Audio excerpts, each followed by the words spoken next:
would like to welcome the dignitaries in the room with a small token of our appreciation. May I request my colleague, Ms. Deepika, to present a bouquet to our Honorable Minister of State, Independent Charge, Statistics and Program Implementation, Shri Rao Indrajit Singh ji. Welcome, sir. I now request Ms. Asta.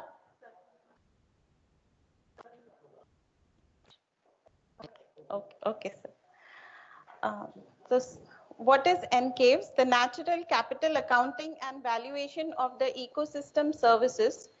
This is a project funded by European Union and has been jointly implemented by the United Nations Statistics Division, the United Nations Environment Program, and the Secretariat of the Convention of Biological Diversity.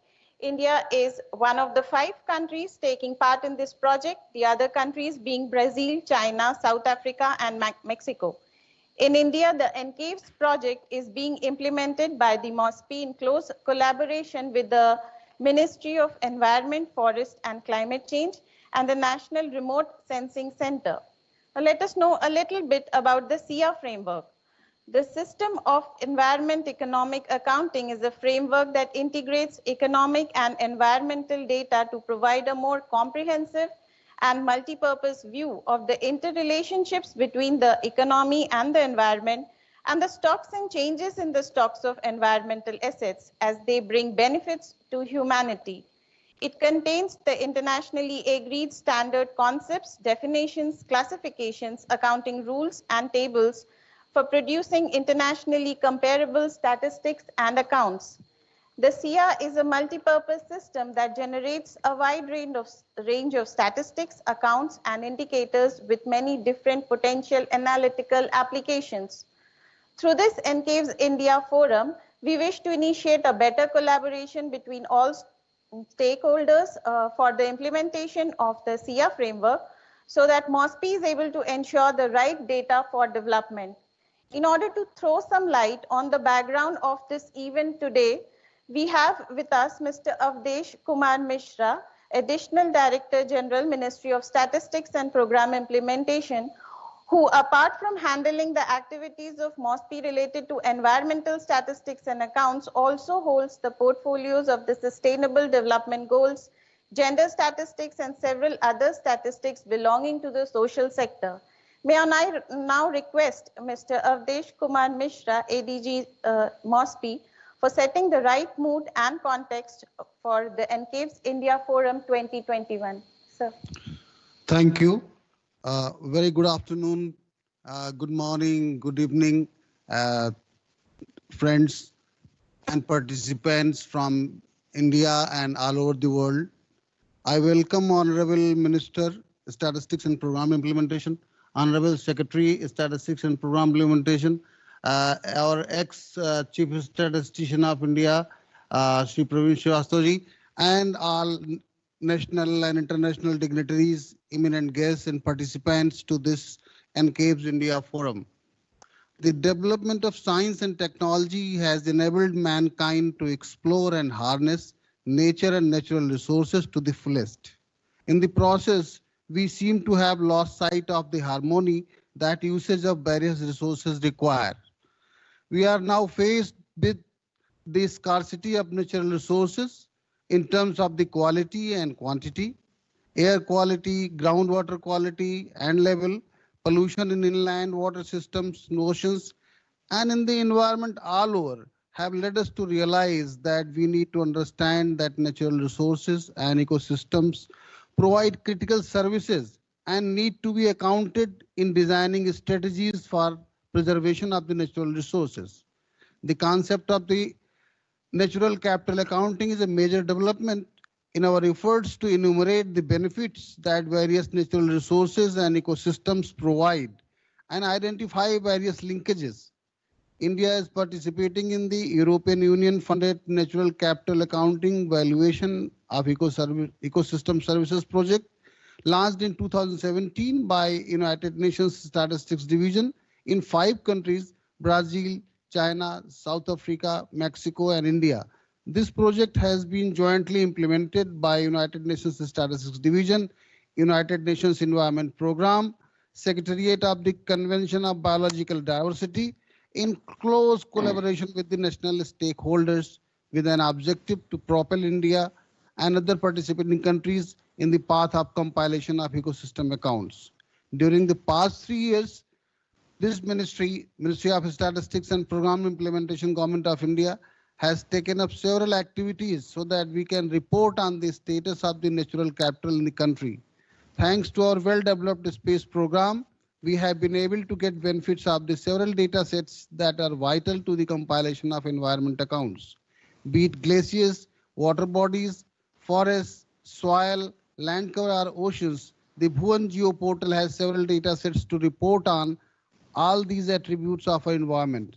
Similarly, the administrative data sets like those maintained by the Ministry of Agriculture and Farmers Welfare and the Ministry of Water Resources or Jal Shakti have a long legacy data sets and are very useful to undertake long-term analysis, which are typically sought in the environmental modeling.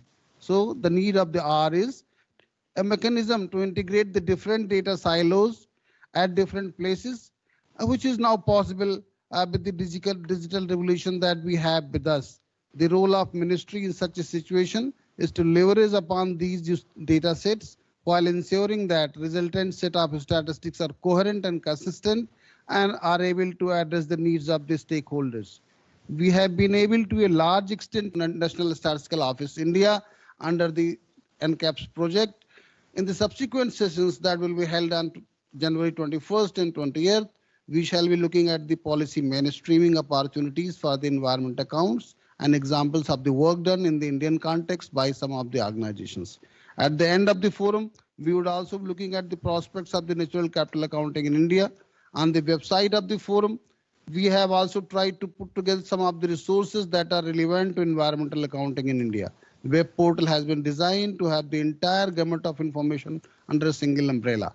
Coming back to this session today, we have the privilege of having amongst us our Honorable Minister of Statistics and Program Implementation, Shri Rao Indrajit Singh, Secretary, Ministry of Statistics and Program Implementation, Dr. Chhatrapat Shivaji, and EU Ambassador to India, Mr. Ugo Astuto. Later during the day, we will be joined by Mr. Bert Kroes, Deputy Director General Statistics Netherlands and Chair of the UN Committee of Experts on the Environmental Accounting, Ms.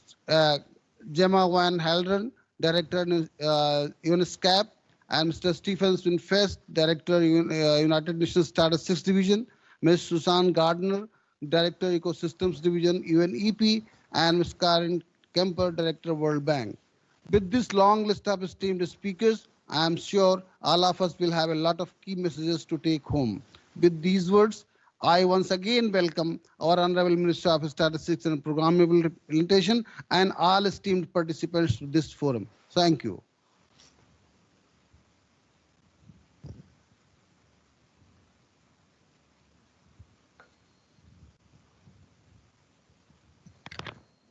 Thank you, sir, for giving the background of the forum and helping set the expectations. The NCAVES project has been a wonderful opportunity for NSO India, but it has also been quite a challenge. India's national statistical system is even more challenging since we are quite decentralized, both vertically and laterally, with presence across all ministries and in all states. What we needed to understand is what statistics are available that we could use, what new mechanisms could be adopted by these sources without disrupting their usual workflows. The Interministerial Group on Environment Accounting helped us in this journey by helping us achieve some low-hanging fruits quickly to set momentum to the work of environment accounting. The work was also helped by MOSPI's other initiatives that coincidentally were timed alongside our efforts and in alignment with our requirements. But if there is a single reason for the project having outperformed its expectations, it is the leadership. Dr. Chhatrapati Shivaji, Secretary MOSPI, who has held several important portfolios during his long career as a bureaucrat, was the principal resident representative of India in Asian Development Bank from 2016 to 2019. Since he was the executive director for India and some other countries of this region in the board of directors of the ADB, He has a fair view of the state of affairs. He has guided the NSO on the strategic activities that it has to take up so that it can provide timely inputs for policy. We are extremely fortunate here today to have Dr. Chhatrapati Shivaji amidst us in this first session of the NCAVES Forum 2021. I now welcome Dr. Chhatrapati Shivaji to share his views on the Vision 2024 for NSO India and the scope of environment accounting in that vision. Welcome, sir. This is India time around 4 o'clock. Let me call all of you. Good afternoon, ladies and gentlemen. At the outset, let me wish you all a very healthy and prosperous New Year 2021. Honorable Minister for Statistics and Program Implementation, Government of India, Mr. Rao Inderjit Singh, EU Ambassador of India, EU Ambassador to India, Mr. Ugo Astuto, Dr. Shailaja Sharma, Director General, MOSPI India, Director UNSD, Stephen, Director UNEP, Susan Gardner, World Bank Director, Mr. Karin Kemper, Chair UN Committee of Experts on Environment and Economic Accounting, Mr. Burke, Director UNESCAP, Ms. Gemma, and my good friend, Praveen Srivastava, former Chief Statistician of India. Let me extend a very warm welcome to you all in this very important event. It is indeed our privilege to have with us the Honorable Minister for Statistics, Government of India, Mr. Rao Inderjit Singh today in this program. We are thankful to you, sir, for sparing your valuable time for this NCAVES India Forum event today. On behalf of the Government of India, let me also welcome participants from the NCAVES country, namely from Brazil, China, Mexico, South Africa, and representatives from UNSD, UNEP, World Bank, UNESCAP, UNICEF, National Remote Sensing Agencies, Forest Survey of India, Geological Survey of India, Indian Institute of Science, Victoria University of Wellington, Wildlife Institute of India, and all other distinguished delegates and participants to this important event. We are happy to inform you that we have more than 200 participants registered for this event, which signifies the keen interest that we have in the environment accounting and statistics related to the environment in general. The primary aim of the National Statistics System is to provide timely, reliable, and comprehensive data, which should be in the form of actionable information to facilitate policy formulation, monitoring, evaluation, and accurate recommendation for calibrated decision making. There is a constant need to improve the quality of data, and we should have credible statistical system in every country. However, the need for this is more pronounced in developing countries, emerging markets, and also in the frontier economies.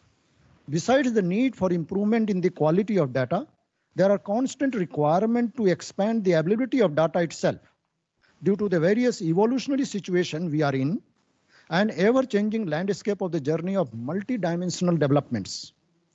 Ever-increasing technology-led sophistication and transformations have also fueled the data needs dynamically. Hence, the data has now become the lifetime of any credible ecosystem.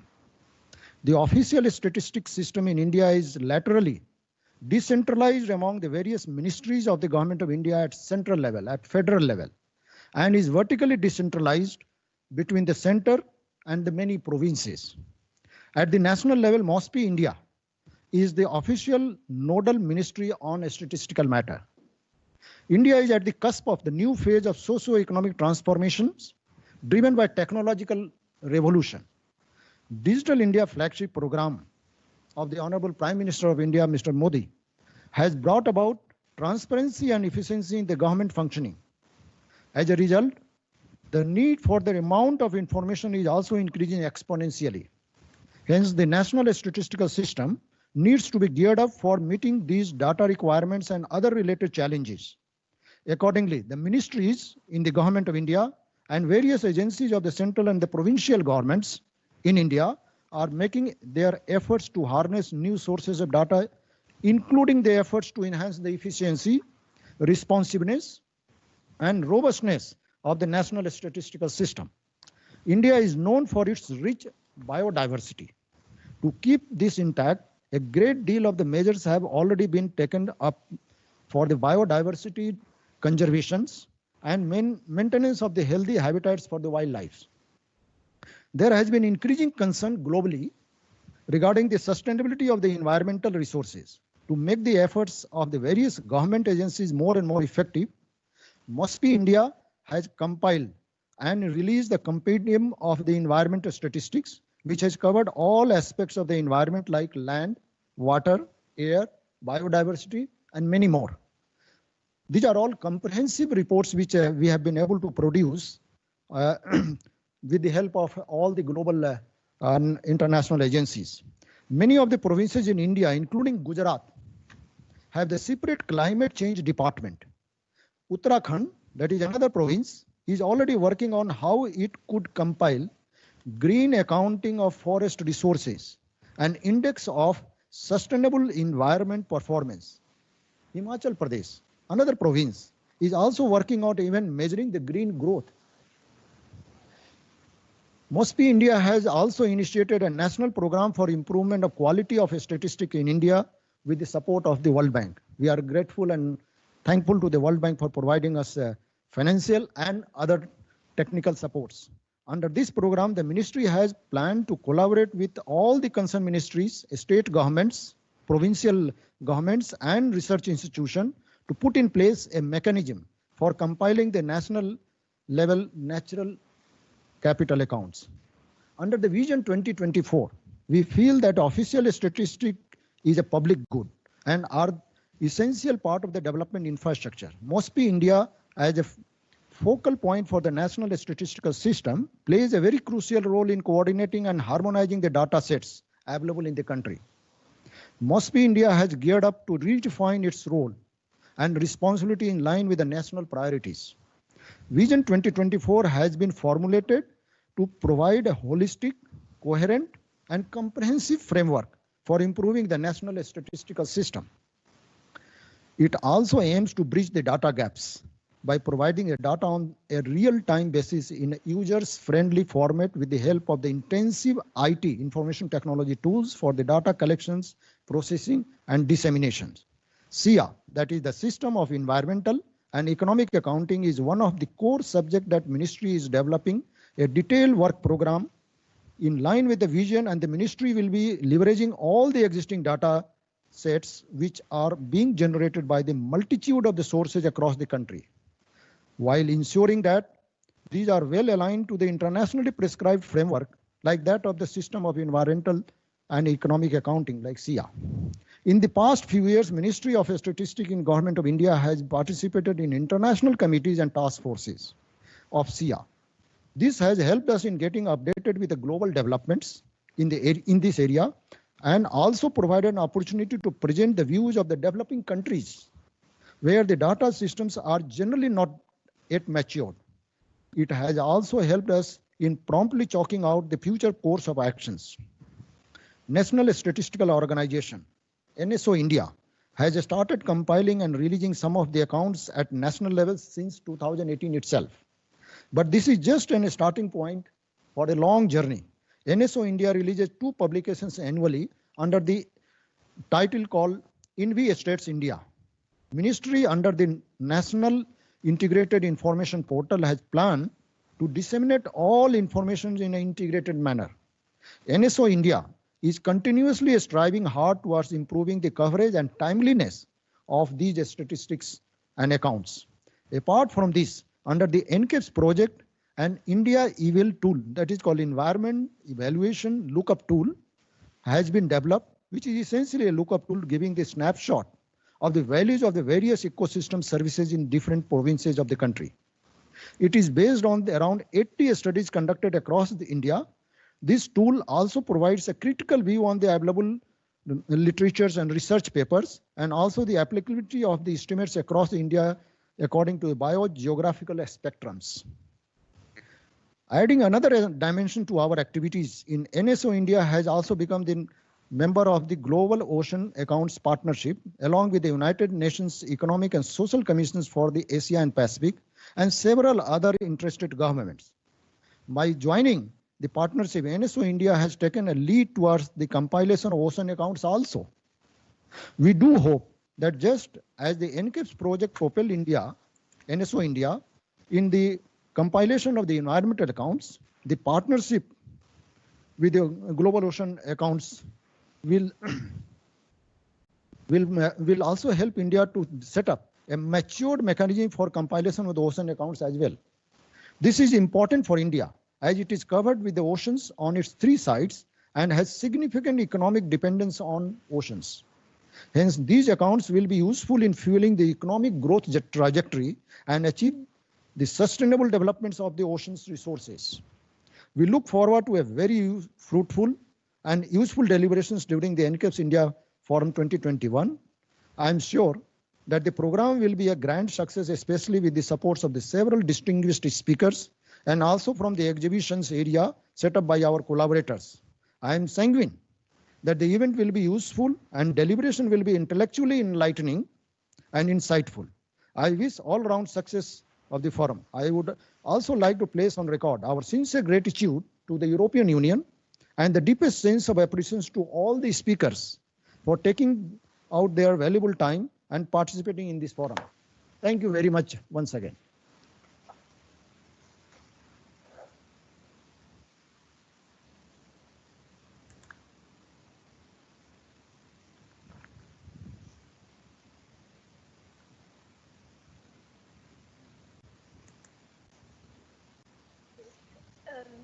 After I speak?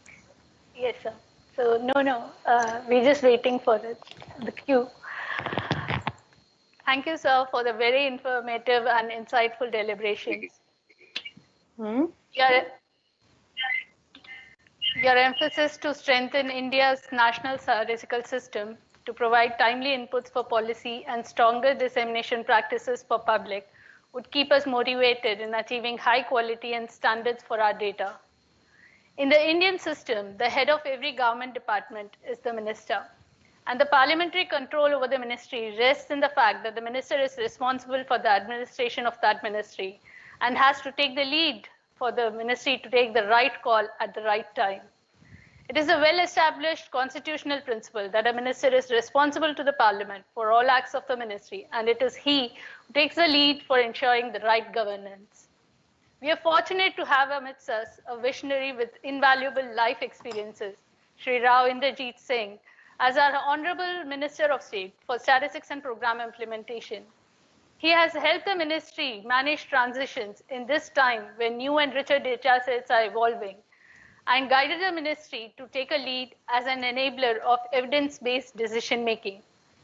Sir, I would like to take this opportunity to request you to declare the release of the NCAVES India project report, which encompasses all the achievements under the NCAVES India project.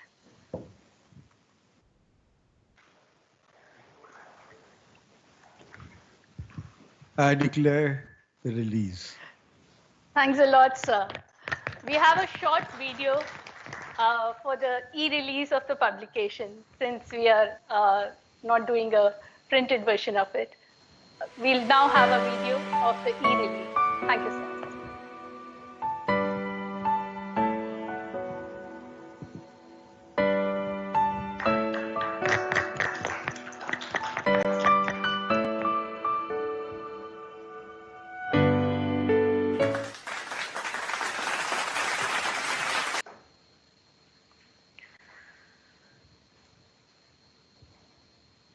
Thanks a lot, sir. And may I also request you now to please share your vision for the Ministry of Statistics and Program Implementation and inform the participants about the various government initiatives for improving the environment data ecosystem.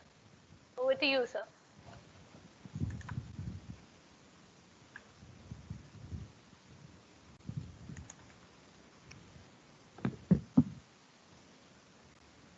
Dr. Ugo Astuto, EU's Ambassador to India. Dr. Chhatrapati Shivaji, Secretary MOSPI. Mr. Praveen Srivastava, former Secretary MOSPI.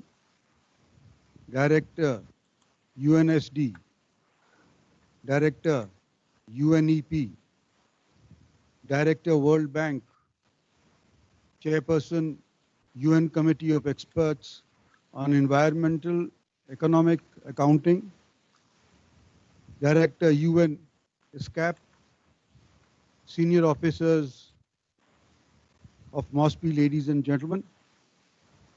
Environment is a broad term which encompasses all natural things that surround us and is essential to sustain life. Conservation of environment is a part of India's culture and ethos. Ancient Indian literatures are replete with references to different aspects of environment, its management, preservation, and protection. The Vedic, Puranic, Jain, and all other traditions established the principles of ecological harmony centuries ago. Environmental protection and harmony are duly enshrined in our Constitution. India has been continuously taking initiatives towards environmental protection and mitigation of the effects of climate change. Our government has taken several steps to ensure that all the policy interventions framed for growth and development give due consideration to the environment. For instance, Make in India promotes zero defect, zero effect, meaning thereby that the negative effects on the environment is nullified. Doubling farmers' income includes a reference to per drop, more crop, referring to efficient use of water resources. Smart cities are envisaged to be environmentally sustainable with adequate waste and wastewater management measures. Our government has launched several schemes to support the National Plan on Climate Change, like the National Clean Air Program, the Swachh Bharat Mission, Pradhan Mantri Ujjwala Yojana, promotion of solar energy, and the Namami Gange policy, so that India can reach its climatic goals as a responsible nation and help the world mitigate some of the effects of climate change. In 2017, when the Ministry of Statistics and Program Implementation was contacted for taking part in the pilot of the EU-funded project on natural capital accounting and valuation of ecosystem services, the government decided to fully support the proposal, since this could spearhead India's direction of environment accounting and help India play a meaningful role in global efforts towards environmental protection and accounting. India is committed towards doing all it can for saving the environment for future generations and is also committed to support these efforts through robust and timely data. In the past 3 years, this ministry has initiated the adoption of the latest frameworks for environment statistics and environment accounts. The ministry reports on more than 200 environment-related indicators on an annual basis, which also includes climate change statistics, and there are plans in place to improve their coverage. The ministry is also putting in place a national integrated information portal, and efforts are on to provide as many details and micro-level information on these environment-related indicators in this platform for the benefit of all users. The NCAVES project. During the NCAVES project, the Ministry of Statistics and Program Implementation has also started preparing environmental accounts as per the frameworks prescribed by UNSD. The ministry has released 3 publications in this series. Several of these accounts can be very closely related to social and economic attributes, making them a useful tool for policy. These publications have been made possible due to the support of all the stakeholders, including the various ministries of the Government of India, as well as the UN agencies. In order to capitalize on the digital revolution to improve the data ecosystem, there are initiatives being taken up by the ministry to look at innovative ways, new technologies, and big data for addressing the data needs of the country. The ministry, through its National Integrated Information Portal, is also looking at opportunities to leverage the existing data systems at the state level through creation of state data repositories based on guidelines drawn up by the central government. As part of these initiatives, the ministry would continue to improve upon the reporting of the environment so that India can showcase its achievements and outcomes of its plans and programs with sound evidence. The NCAVES India Forum 2021 is being conducted by the ministry to help bring together people working in different domains of environment and different sectors so that we can get a more holistic understanding of the link between us and nature. The government acknowledges the efforts of the Union of Europe, United Nations Statistics Division, and the UN Environment Programme towards advancing this agenda in India and at the international level. It is evident that cooperation across boundaries and sectors could boost sustainable development. I am sure that with the UN, World Bank, and the EU taking the lead, a cross-boundary and multi-sectoral perspective could lead to greener social and economic development for all countries involved. I hope that this forum will bring to the fore key areas of cooperation with both short-term and long-term focus. I am happy to know that a report of the NCAVES project in India is being released during this forum. With all of us working together, we and our future generations will enjoy a better environment and a better tomorrow.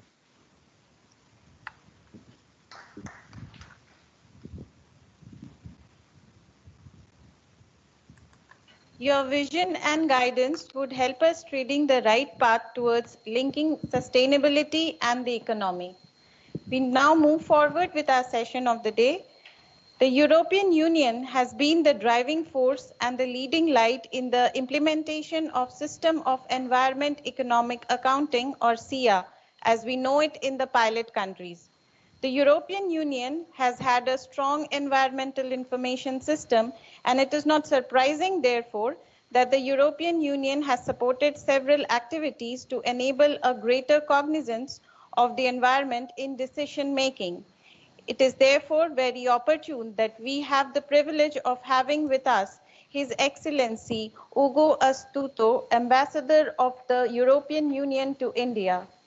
May I now request you, sir, to please enlighten the participants about your views on the concepts of natural capital accounting and the NCAVES project in India. Thank you very much. Honorable Minister Rao Inderjit Singh, Dr. Chhatrapati Shivaji, Secretary Mosby, dignitaries on the virtual dais, ladies and gentlemen, thank you very much for having me today in this opening ceremony. As we all know, our economic prosperity and well-being are underpinned by natural capital. That is biodiversity, ecosystems that provide not just for essential goods and services, but for our very own survival. Fertile soil, forests, fresh water, clean air, predictable climate patterns. The COVID crisis that we are living today has made even more apparent that we need to protect, to preserve, and to enhance the world's natural capital for future generations. This requires economic indicators to be integrated with environmental indicators. We must integrate the value of ecosystems into accounting and reporting in order to manage in a sustainable manner our natural capital. In the European Union, we want a fundamental change of paradigm in our economic model. With a Green Deal, we want to demonstrate that there is no trade-off between growth and the environment. On the contrary, we intend to achieve growth and jobs through the protection of the environment, fostering innovation and a sustainable approach for a green, digital, and resilient future. This is obviously a multifaceted and cross-cutting endeavor, and the adoption of a natural capital accounting as measured through the system of environmental economic accounting is an important part of it. The European Union uses it for a growing number of new policies, like monitoring progress towards the Sustainable Development Goals, or making the EU resource efficient, green and competitive, or ensuring that macroeconomic policies and subsidies in member states are sustainable, not only economically and socially, but also environmentally. So we are keen to share these experiences and lessons learned with interested partners, especially in the context of outlining a post-2020 biodiversity strategy, where accounts can provide an important foundation for a monitoring framework. For this reason, we have been very happy to support and to be associated with the National Accounting and Valuation of Ecosystems project since its very inception in a number of partner countries, including India. The Ministry of Statistics has been coordinating this project in collaboration with a range of institutions, including the Ministry of the Environment and the National Remote Sensing Center. Together with the United Nations Statistics Division, the United Nations Environment Program, and the Secretariat of the Convention on Biological Diversity, experts have been developing capacity, raised awareness, worked with research organizations to check how public and private organizations can apply environmental economic accounting. And we have contributed to the development of an Indian economic valuation tool to support environmental impact assessment and environmental accounting. Science today is clear. We are at risk of losing over 1 million species. We are at risk of irreversible knock-on effects. Reversing the loss of nature requires a transformation in the way we organize the global economy. The measurement of business relationships with nature in all decisions has to become the new normal. It is no longer about whether or if to address natural capital and integrate biodiversity. It's about how and how fast. Before COVID-19, the need to create more resilient economies and societies was already clear, but now it's unescapable. This pandemic has raised awareness about the fact that nature and biodiversity loss and human health are interdependent. So we hope that this project with MOSPI and the Ministry of Environment will encourage authorities and Indian stakeholders to seize the full measure of the challenge and inform a corresponding policy. The Biodiversity Conference of the Parties, COP15, is imminent, and I'm sure it will inject further momentum into our actions globally. I look forward to your discussions today, and let me conclude here by thanking you again. Thank you very much.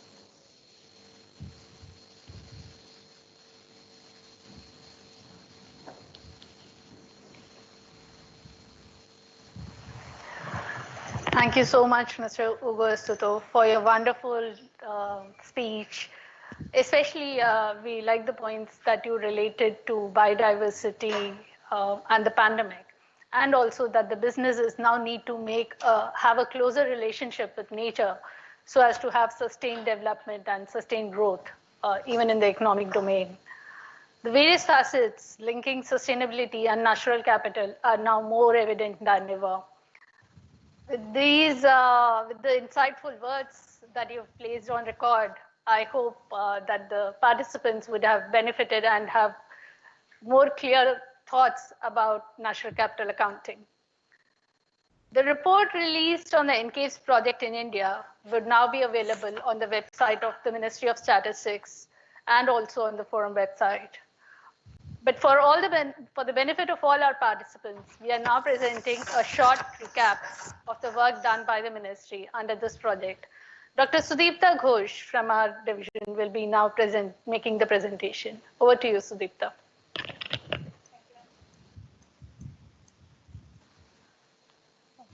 Can we have the slide, please?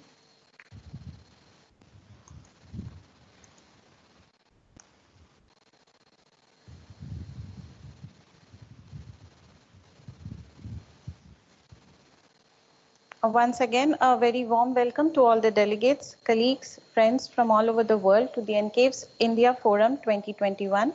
In my brief presentation, I'll be talking about what all has been covered as a part of the NCAVES India project. Next. The outline of my presentation will be as follows. In the beginning, we will have discussions about the introduction to the project. Next, we will discuss about the ecosystem extent, ecosystem condition, and flow of ecosystem services, followed by a discussion on biodiversity. Next, we will discuss about the pilot project under the NCAVES India project for the state of Karnataka. Towards the end, a little brief about the environmental valuation lookup tool for India will be provided. Now, next.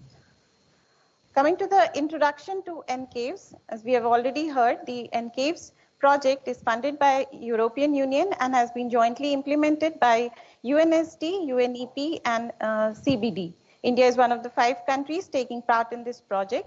And the aim of the project is to assist the partner countries to advance the knowledge agenda on environmental economic accounting and in particular ecosystem accounting. Now, what is the relevance of natural capital accounting? Why do we need that?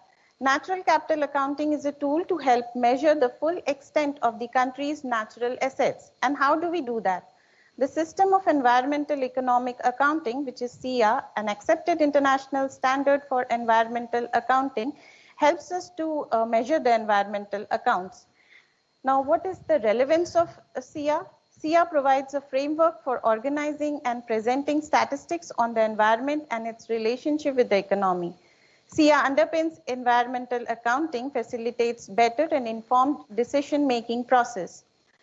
Now, talking about NCAVES in India, NCAVES project is implemented by NSO MOSPI in close collaboration with Ministry of Environment, Forest and Climate Change, NRSC, SLUSI, and IISc Center for Ecological Science. MOSPI coordinated with all the stakeholders and played a major role in linking them. To commence the work of the compilation of the environmental accounts, the annual publication named NVStats India has been initiated to present the environmental accounts for India. The publications can be found under the following link. Till now, we have released 3 publications in series, all of them being SEIA compliant to the extent possible, the latest one being that of 2020. Now, what has been covered under the project till date? The participation in the project has helped MOSPI commence the compilation of environmental accounts as per the UNCEA framework and release environmental accounts in its publication titled NVStats India on an annual basis since 2018. So these are the various dimensions that have been covered in the NVStats India in 2018, 19, and 20. Several of these accounts are closely related to the social and economic attributes, making them a very useful tool for the policy. Apart from the above coverage, the NCAVES project also covers a pilot study conducted for the state of Karnataka. Apart from this, the information on some of the relevant SDG indicators such as 15.1.1, which states the forest area as a proportion of the total land area, SDG 6.6.1, change in the extent of water-related ecosystems over time, and SDG 15.3.1, which is these ecosystem services.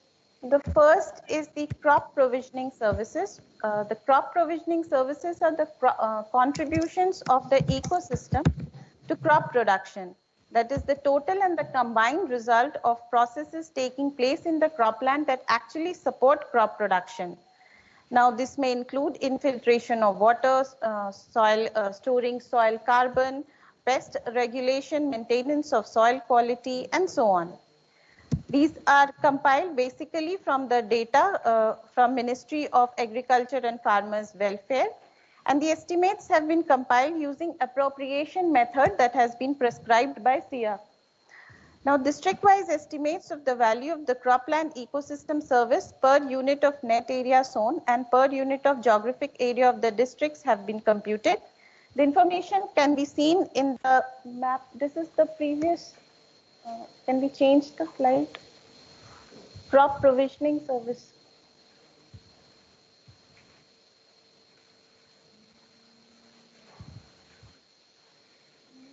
Back. The next, yeah. Thank you. Now, district-wise estimates of the value of the cropland ecosystem service per unit of net area sown and per unit of geographic area of the districts have been computed. These informations are depicted in the map alongside, and we can see the extent and the levels of the cropland provisioning services all over the country. Next, we have the soil erosion prevention services. These are compiled using the data of global and local GIS data sets. And this has been used to quantify the amount of soil loss in the cropland. And an attempt has been made to assess the soil erosion prevention services provided by the cropland ecosystems in India. The figure alongside shows the spatial and the temporal distribution of the soil erosion prevention services provided by the croplands in India. Next, we have the timber and the non-timber forest products provisioning services. They are basically compiled using data from National Accounts Division and forest rent computed as a percentage of GDP suggested in the World Bank's data bank. Next, coming to carbon retention services. With a view to understand the carbon retention service provided by the forests of India, which also contribute to the global climate change, estimates for economic value of carbon retention were compiled using social cost of carbon approach. The primary data sources are India State of Forest Report from Forest Survey of India. The adjacent map shows the different levels of the services in different parts of the country. Next, coming to the nature-based tourism services, state-wise estimates are derived for the nature-based tourism primarily using data from Ministry of Tourism such as tourism statistics, state tourism surveys. Also, information has been taken from domestic tourism survey conducted by NSS. Tourists with holidaying, leisure and recreation and pilgrimage and religion as purpose were considered. Values derived as a product of average expenditure incurred per person and the number of tourists having the specified purpose.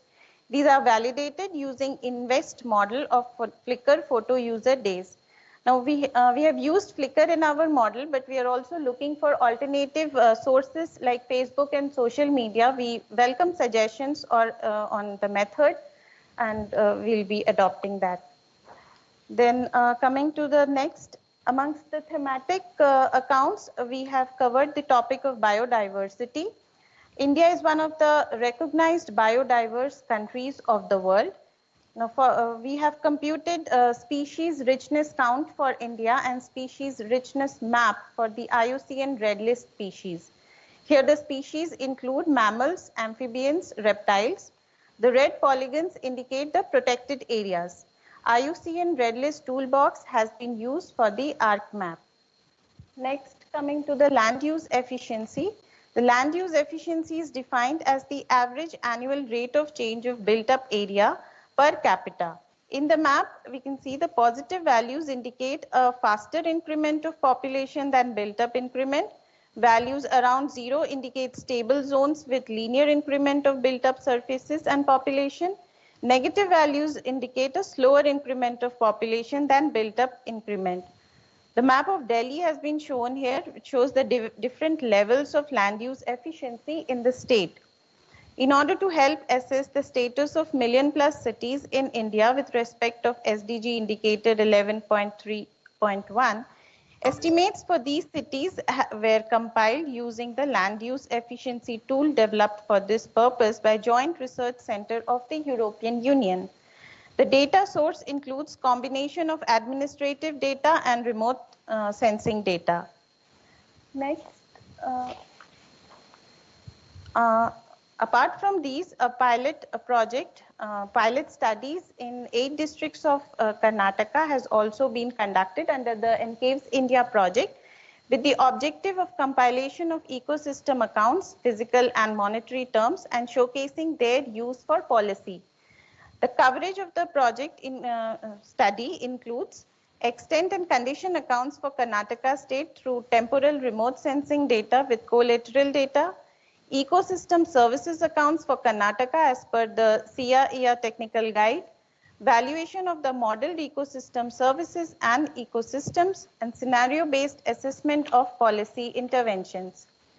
The report on the pilot study of the ecosystem accounting conducted in Karnataka will be released on 28th of January 2021, and there a detailed presentation on the results of the report will also be made. Next. Under the NCAVES India project, the environmental valuation lookup tool has also been developed by FTech under this project. This is a Microsoft Excel workbook which looks up indicative values from the database using the search criteria. The search criteria includes the state, biogeographic zone, land covered, and ecosystem service that one is interested in. The purpose of the tool is to provide a snapshot of economic values of the ecosystem services, natural capital, benefits from relevant and current literature. The tool was initially started with 300 studies and subsequently removing the sets, the lesser relevant one, using certain screening criteria. Finally, the tool is developed using 82 studies which help us to provide about 802 values. The India EVL tool will also be released on 28th of January 2021. Though NSO India has initiated the compilation of ecosystem accounts, the scope is enormous. We are striving hard each day to enhance our coverage, and we require your cooperations and suggestions in this regard. Thank you.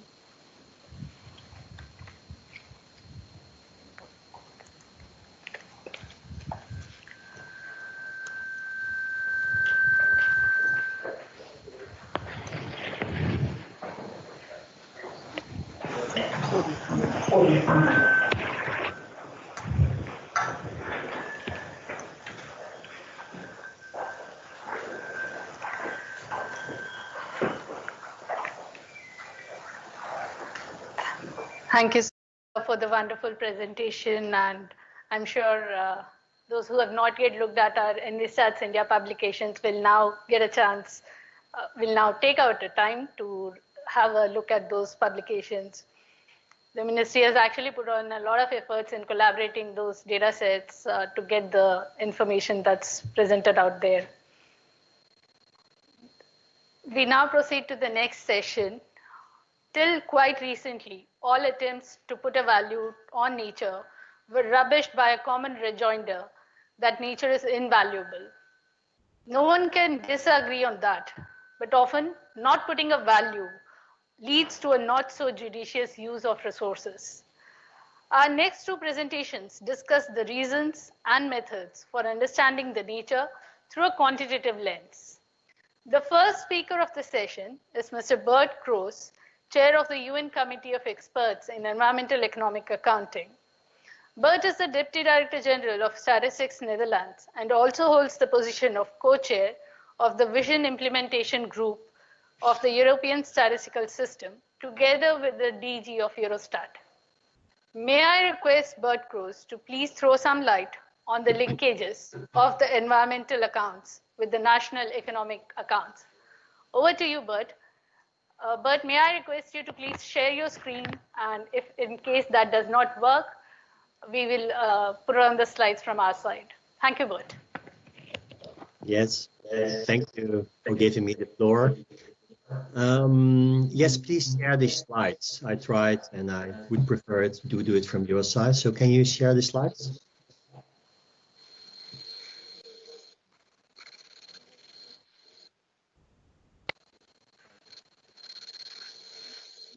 Bert, bear with us for a few minutes. We'll do that. Okay.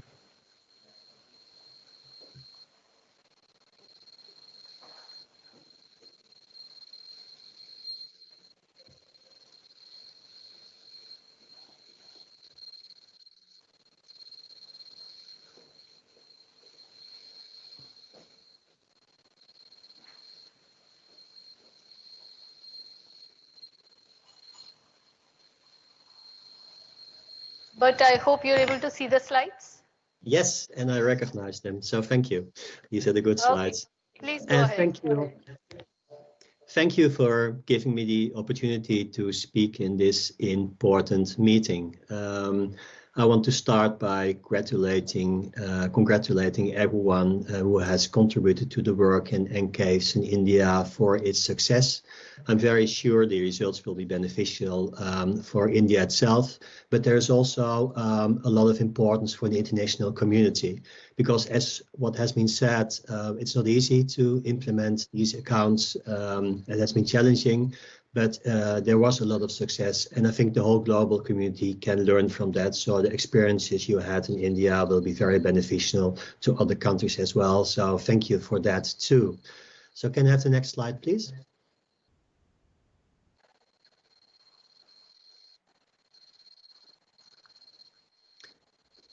Yes. Why do we need something like SIA, the statistical standard that tells us how to describe the relationship between the environment and economy?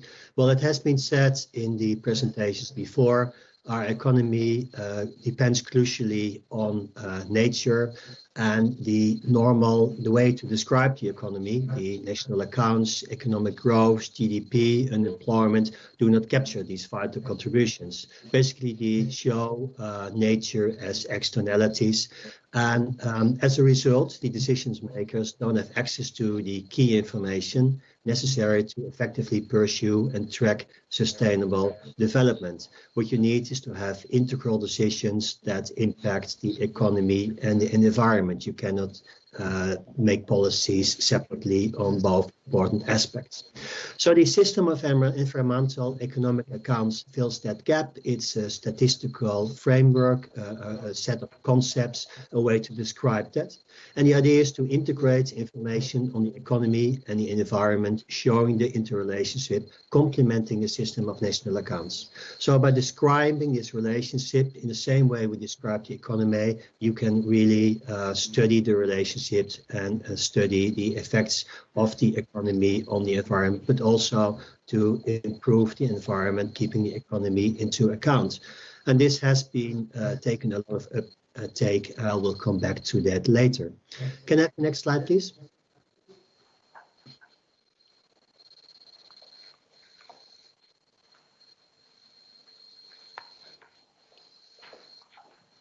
So the UN in 2005 acknowledged this, that it's important to have a UN standard, which means a set of concepts adopted by the whole world, and it's the UN Statistical Commission. And the UN SIA, the committee that I'm chairing, where you see a picture, has been established in 2005. And the whole idea of this committee is to function as an intergovernmental body with a lot of participants. And our task is to provide vision, coordination, prioritization, and direction in environmental economic accounting and support and statistics. So basically what we try to do and what our mandate is to mainstream the environmental economic accounts and supporting statistics, which means that they're used, for example, in the indicator frameworks. Biodiversity has been mentioned a lot already today, but also the SDGs, climate change, but also to elevate the SIA to an international standard. And why is that important? Well, what we need is a statistical framework that's applied in the same way in all countries, because in that way you can compare data over different countries, and in that way you can also study global phenomena, as many climate and nature aspects are not restricted to one country, but to the whole world. And the third task we have as UNCA committee is to advance country implementation to ensure, to help countries, to assist them to implement it and to make it possible. And in that respect, we're also very happy to see what has been achieved in India. So the next slide, please. So this is our organization. The work is obviously directed by the whole UNCA committee. Last year it met twice virtually. Normally we have a large physical meeting in New York, but now we have to meet virtually. Well, the good news is that at least we could meet twice. But you have a bureau, and this is a more direct steering on the work. And I'm very happy that India joined us in the bureau and is now a very active part also in the bureau. Last Monday we had the last meeting, and it's very good to have India there. Basically the 4 work streams, one, coordination and communication by Canada to ensure we really work together with all these other initiatives on environment and environmental accounting. Methodology development to ensure that all the different aspects that there are taken on board, led by Netherlands and Eurostat. Well, development of database to show that we really get the data worldwide, led by the OECD, and implementation, statistical capacity building, very important to ensure that it's really used, is really implemented country, and this is led by Statistics South Africa. Well, what we did the last couple of years is mainly the revision process of the ecosystem accounting, and I'm very happy to mention that India plays an important role there, and I want to thank India for that. India chairs the subgroup of indicators as part of the revision process, but also is a member of the technical committee on the ecosystem accounting and biodiversity accounting. So apart from having these accounts in India itself, also you play a very important role in our international community.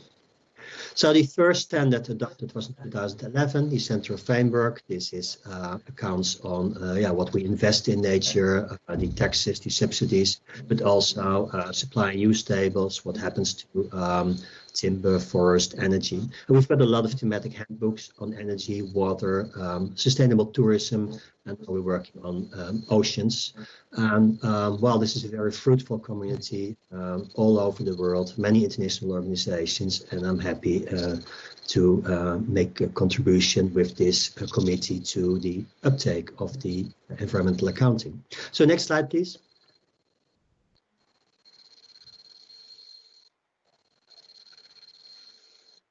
So as was introduced, I'm chair of the UNCA, but I'm also Deputy Director General of Statistics Netherlands. And I think it's good to show with these slides how this works in our own country. Well, we've got a very small country, especially compared to India. And with us, nature and economy are everywhere together. And you see these 6 pictures where the economy, the environment are all very close. And it very clearly indicates that if you make a decision on the economy, it impacts the environment and the other way around. So you cannot make separate decision making, you have to make integrated decision making. And for decision making, we need data. I think the whole COVID crisis showed that data is important to have data-driven policy.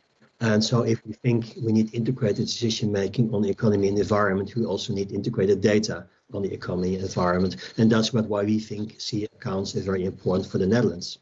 So next slide, please.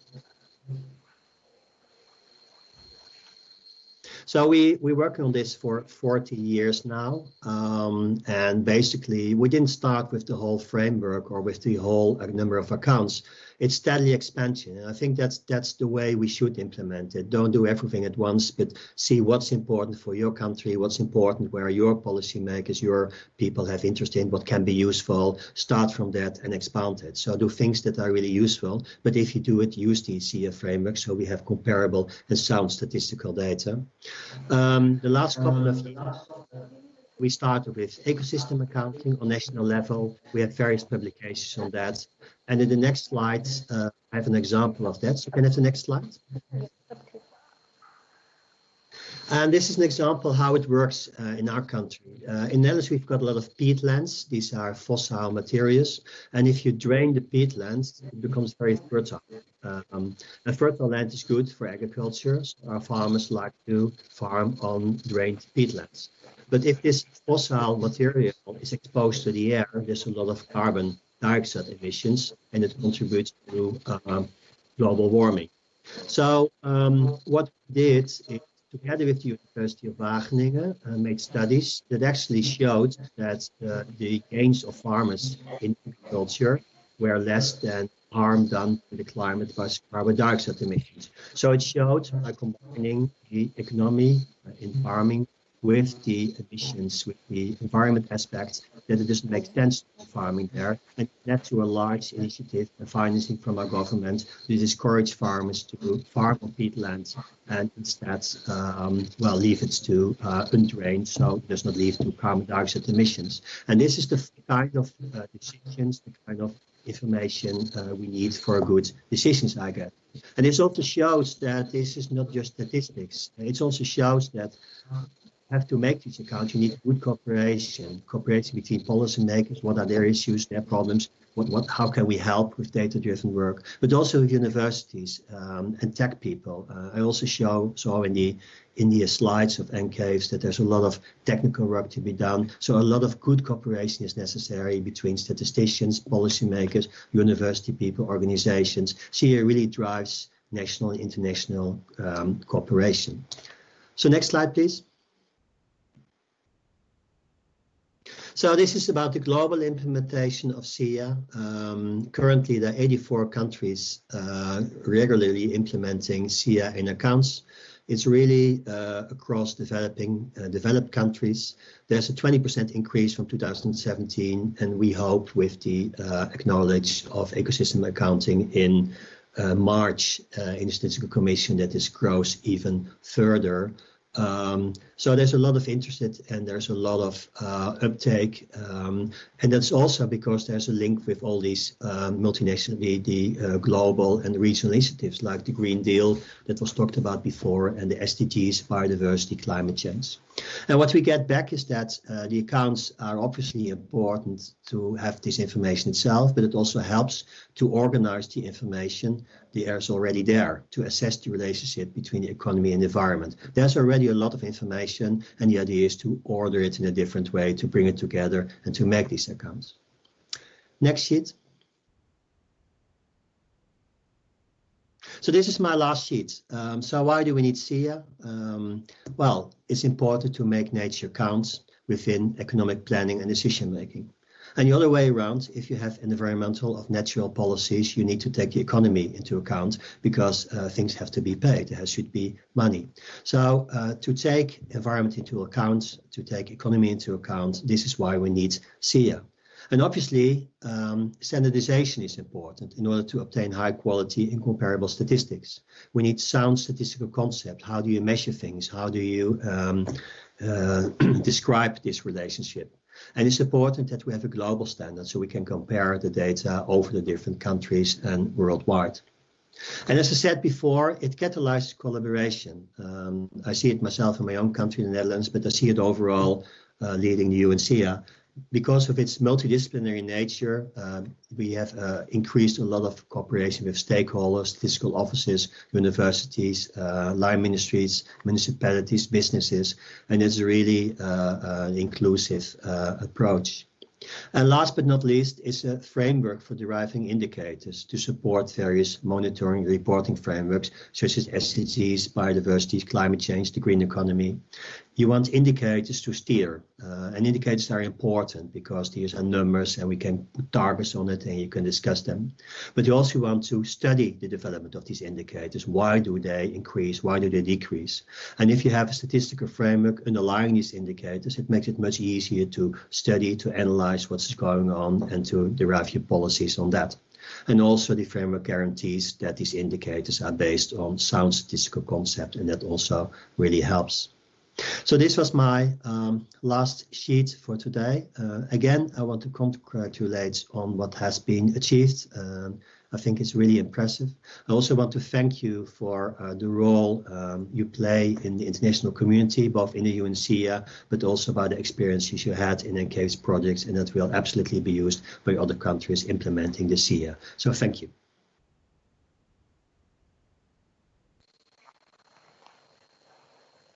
Thank you, Mr. Burt, for the excellent presentation. At a time when NSO India too has started exploring the linkages of SIA-based accounts with the national accounts, your presentation has provided a lot of food for thought. We now move on to our next session. If we had to identify one continuous learning and capacity building program that has evolved during the pandemic, statistical offices of this region are sure to call out the Stats Cafe series. The Stats Cafe seminar are now a regular, and the official statistical community has immensely benefited with discussions on a wide range of topics like data integration, remote sensing datasets, SDGs, and migration datasets. Ms. Gemma van Helderen, Director Statistics Division UNSCAP, and her team at UNSCAP must be complimented for this initiative. We are privileged that Ms. Gemma could join for this forum. She is well aware of the concerns and issues of this region and has often advocated that sustainability is about working beyond silos. May I now request Ms. Gemma van Helderen to please share her presentation on the need to implement SIA in the Asia-Pacific region, especially in the light of the much needed focus on sustainable development. Ms. Gemma. Thank you very much, Brianti, and Honourable Minister, Ambassador, Secretary of MOPSI, dignitaries, colleagues. Great pleasure to be with you here today, and I'll just share my screen with you from here, if that's okay. Yeah, that's okay. Wonderful, thank you very much. So, like the previous speakers, it's a real honour to be with you today, and congratulations on this India National Forum on National Capital Accounting Evaluation of Ecosystem. And I'm just checking, Ramanti, because I have feedback here. Everything's okay at your end? Yeah, it's okay. Wonderful, thank you. So following on from Bert's excellent presentation there, I'm also going to share with you a few words in this theme of ensuring that we support policy decisions with data. So too often we see that different parts of a government can be working in different silos. We have our policy makers who are wanting to understand what should we be recommending to government, what actions are required. The official statistics community is very keen to help, very wanting to make sure that our data meets a practical use. And we also have a science community that's very active in environmental concerns in particular. And what we see is our policymakers in general say, well, what is it that you have? Our official statisticians can say, well, what do you want? And our scientists can often say, what is it that you need to know? And we sometimes have these brick walls between us, not on purpose, but it's just how we often work. And as a result, we often see a lot of our official statistics may not be of practical use to governments or to societies. Our policy makers are still not informed, they're still not sure what's needed. And there is an old saying that many scientists operate in ivory towers, which is the picture there. What we've been trying to do over the last, all official statisticians and meeting this policy data nexus is to bring evidence-based decision making and working together to collaborate and to communicate like we're doing today at this NCAVES forum. And what that means is collaborating, communicating on some really key issues like making sure we're asking the right questions and working together on common priorities and through data collectives. And I was very impressed to see there that the ecosystem accounts that you've put together under this project have not just used your own data from the official stats community, but you've also made use of big data and data from the other ministries through these data collectives. Because what we need to be doing is making sure our data collection is efficient and that we're acquiring and using data that's available for these evidence-based policies. Now, across today, we've actually heard of several different global agreements that we're all globally working towards and that are translated into national policies. The global goals for sustainable development under the 2030 Agenda. We've also heard reference to the United Nations Climate Change Paris Agreement, the Convention on Biological Diversity, and there's also for our Asia Pacific region an extremely important Sendai framework for disaster risk reduction, which also has a similar time frame for the global goals. I've just picked out 4 global agreements here that are particularly relevant to environmental concerns. Now, all 4 of these global agreements are translated into national priorities, national policies, and they all require some coherent and comparable statistics. And particularly picking up on Bert's comment, because they're global agreements, they need internationally coherent and internationally comparable statistics. The global goals, as we all know, have 231 indicators.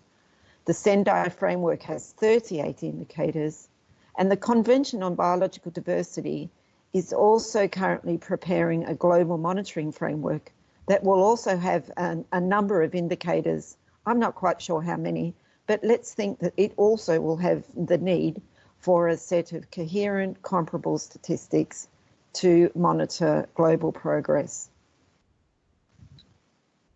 As official statistics are not the only data that can be used for monitoring these global frameworks and national priorities. Official statistics obviously provide the evidence, but we also often have scientific data and other data that comes from research studies, from NGOs, from the private sector. They're all evidence that can be fed into these policies. And then we feed into personal data, personal information, political information, and social information combines with that evidence. And I really like this motto here, that good statistics are cheaper than bad decisions. And really what we've got to keep in mind is this informing on these global agreements and on national policy priorities, a combination not only of official statistics, but science and other research. And supporting these policies with data requires a strategy because it's such a big area that we need to focus on. In SCAP, we worked very closely across the region and including with India several years ago on this implementation strategy that had 7 steps around developing institutional high-level commitment, undertaking a diagnostic tool for self-assessment, inventorying what relevant data exists, developing up a work plan with agreed tasks and timelines, building capacity on the priority statistics identified and compiling data on those and publishing these as official. And I'm really pleased, this was a picture from 2017 for the South and Southwest Asia workshop, and 3 of your colleagues, it'd be very nice if they were with you there today. Mr. Jentra Kumar from the Niti Aayog, Mr. Peter Manapali from the Ministry of Environment, Forestry and Climate Change, and Mr. Rakesh Mora from from MOPSI, from the National Stats Office. I hope you can recognise yourself in that picture there. This was a very successful workshop because India not only put together, followed this implementation strategy, but as we heard earlier, has successfully published as official statistics 3 editions now of environmental economic accounts in 2018, 2019, 2020. And as we've just had the launch today, your first release of ecosystem accounts. Congratulations once again. The experiences across the Asia-Pacific region, of which India contributed, highlighted several things that do work. Using existing institutional mechanisms was a really key one.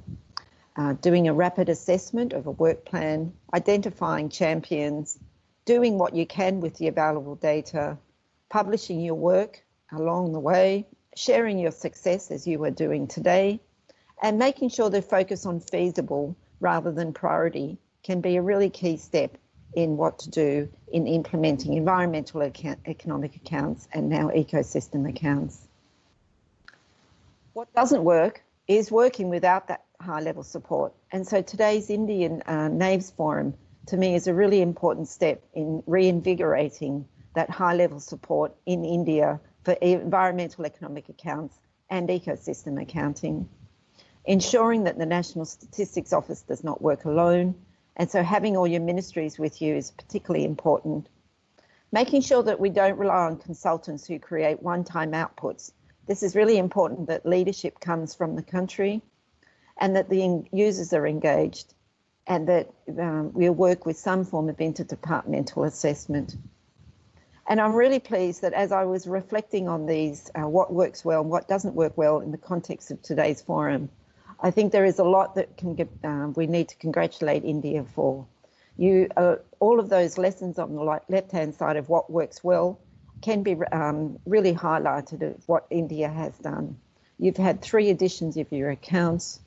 You have whole of government ownership and established this Green National Accounts in India framework, which laid out the roadmap with short-term, medium-term and long-term activities for implementing green accounting in India. And you also are very active, both regionally and internationally. And we've heard today that India's National Stats Office is very active, not only in the UN Committee of Experts on Environmental Economic Accounting, but you're also very active here in this NCAVES project. You're very active in the SDG indicator framework for the 2030 agenda. We heard earlier about your active participation and recent joining of the Ocean Accounts Partnership. And I also know that you're active in the future of economic statistics and on work on the Convention on Biological Diversity. I think the list goes on, and it's really here to highlight that the Indian National Stats Office brings a lot of expertise and knowledge to the table to ensure that India's suite of environmental economic accounts are not only nationally relevant, but also internationally comparable and coherent. However, I think this implementation strategy, when I reflected on it in preparation for today, it's very good. I think the steps are extremely relevant, but I think instead of looking as a linear process, I'd like to suggest that we turn it into more of an implementation strategy 2.0, where it's a continuous improvement cycle, where we learn from what we did back in 2017, as well as in India's implementation of the Green Accounting Framework, so that we can do a continuous improvement cycle. And here I'm thinking in terms of the same steps, as really it's an opportunity in today's forum and the next 3 sessions of this NCAVES forum gives real opportunity to re-energise the interinstitutional high-level commitment needed, not only for environmental accounting, but also for ecosystem accounting, to lay out what should be the vision for 2021 and beyond, and the priorities for 2021 and beyond. When you started your journey many years ago, soil, erosion, crops, cropland, but as you know now, we've got a new Convention on Biological Diversity, heightened increase in interest in the oceans, and many of the other soil continues to be a big key priority for India.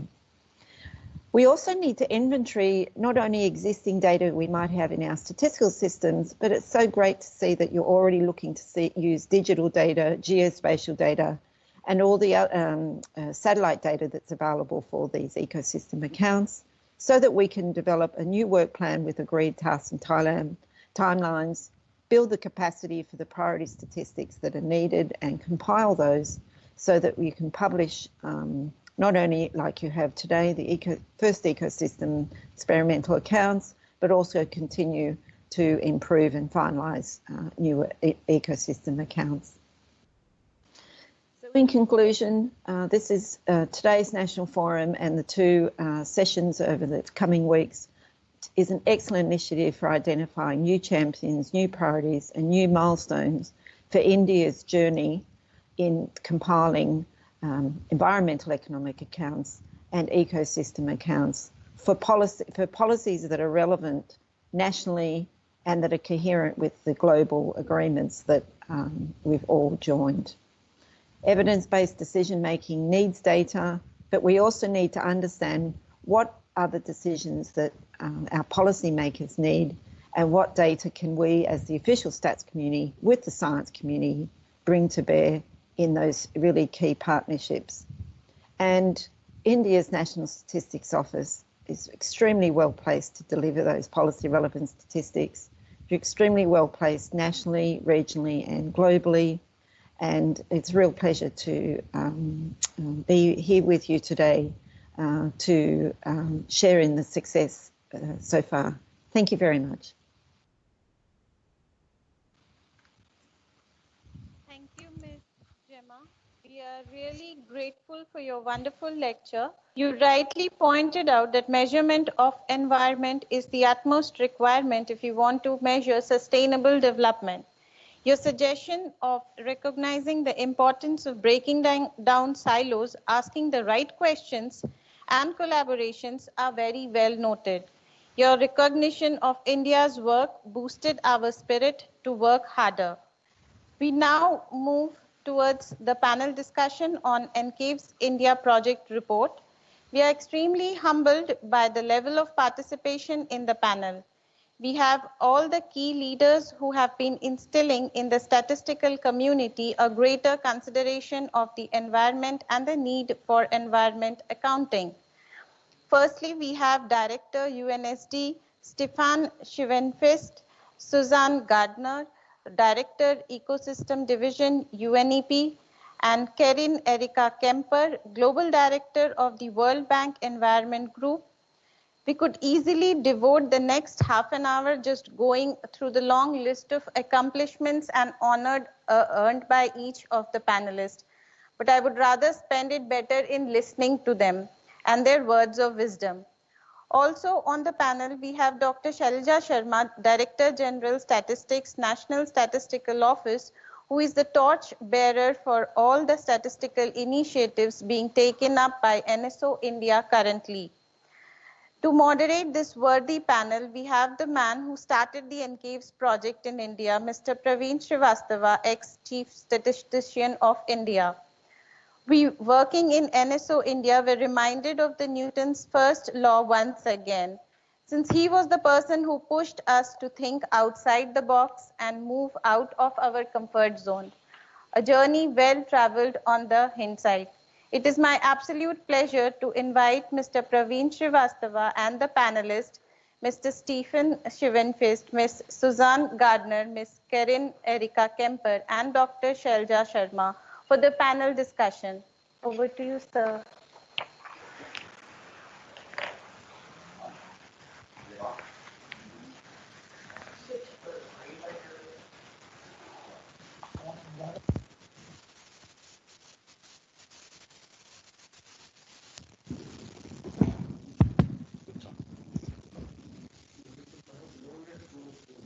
I think it's audible this way. No. Okay. Well, good morning, good afternoon, and good evening for all the participants who are in different parts of the country, of the world. And it's an absolute honor to be here. It's a privilege to be here. See a lot of familiar faces, so it's good to see all of you. We welcome the distinguished panelists, and I'd just like to give you a small overview of the panelists. But before that, I would like to also share with you, it's almost a little more than 3 years back that the United Nations Statistical Division approached us and posed this challenge before the National Statistics Office India. And we were a bit worried, skeptical, but you all must appreciate that the Indian statistical system is highly decentralized. The National Statistics Office is not a central office where the statistics flows only through that office. It requires a lot of multiple coordination amongst the central government as well as the state government, and that's why the challenge becomes much more difficult, and that's why we were a bit skeptical. But then we took up the challenge because all statistics requires a lot of collaboration, and we thought that yes, we should be able to take it up. And I'm happy to see that we have really progressed quite a lot in terms of, you can see the publication that we have brought out. We have been getting excellent guidance and technical expertise from the United Nations organizations. The European Union also has been providing the financial and technical funds as well. It has been a journey well begun, and I'm very sure and confident that we will traverse it. We'll be able to lead the country into developing a full set of environmental accounts. But at the same time, we also take this opportunity to say that the journey that we have begun, the learning that we have got, we'd like to not only share it with other countries, but also build capacities in other countries as well, so that they can build up their own systems and meet the challenges with much more confidence like India has done. So without taking too much of time, we had, in fact, as I said, had extensive and intensive discussions with the central government and the concerned state governments to understand the entire complex of the framework of the CA account so that we could look at the data systems. The data systems were existing, but in vertical silos. Some had to be created, they had to be integrated, and that required a lot of discussion and experimentation. Well, this also gives us an idea about how we have integrated different data sets in trying to mainstream them into the national statistical system. This is what I think this SDGs is also about, looking at not only the traditional sources, but also alternate data sources using technology, using other techniques and tools, learning from other countries, sharing our experience with other countries is all, I think, the efforts that we have to, devote a lot of attention on how we are going to go ahead on achieving the Sustainable Development Goals, Agenda 2030. We had planned this conference to take place somewhere in June last year, and the global pandemic actually made us relook at things. We had a pilot conference, the National Statistics Day in India on June 29th, and we were emboldened by the success by more than 2,000 participants attending that in a virtual mode. And after that, the UNESCAP and other agencies also pitched into virtual conferences, and that helped us decide that even if the pandemic had subsided by December, we were still going to hold this NCAVES conference in a virtual mode. And this, I think, the success of these efforts, you can see at the end of the conference on how much we have succeeded. Well, let me introduce you to the main panelists. We have with us 4 distinguished panelists. The first, I'd like to introduce my old colleague, Stephen Schoenfest. He's the director of the United Nations Statistics Division. How are you? He brings with him a wide range of experience ranging from national accounts, indicator frameworks, integration of statistical and geospatial information, to name just a few of them. We have been interacting in the United Nations Statistical Commission and in other forum, in the BRICS forum as well. So it's really good to see you and see you active and fresh in the morning, early morning. So I am convinced that under his leadership, we will be adopting the common framework of SIA ecosystem accounting that will enable countries to report better on their natural capital. At the same time, this global pandemic has actually rebooted the world and all economies are looking at their data sets, their traditional systems, and perhaps it's the time that we need to also relook at our existing frameworks on introducing more flexibility into that so that it can be adapted to the changes that come up. So this I leave as an open question to the panelists to also address in their presentations. We have with us Dr. Susan.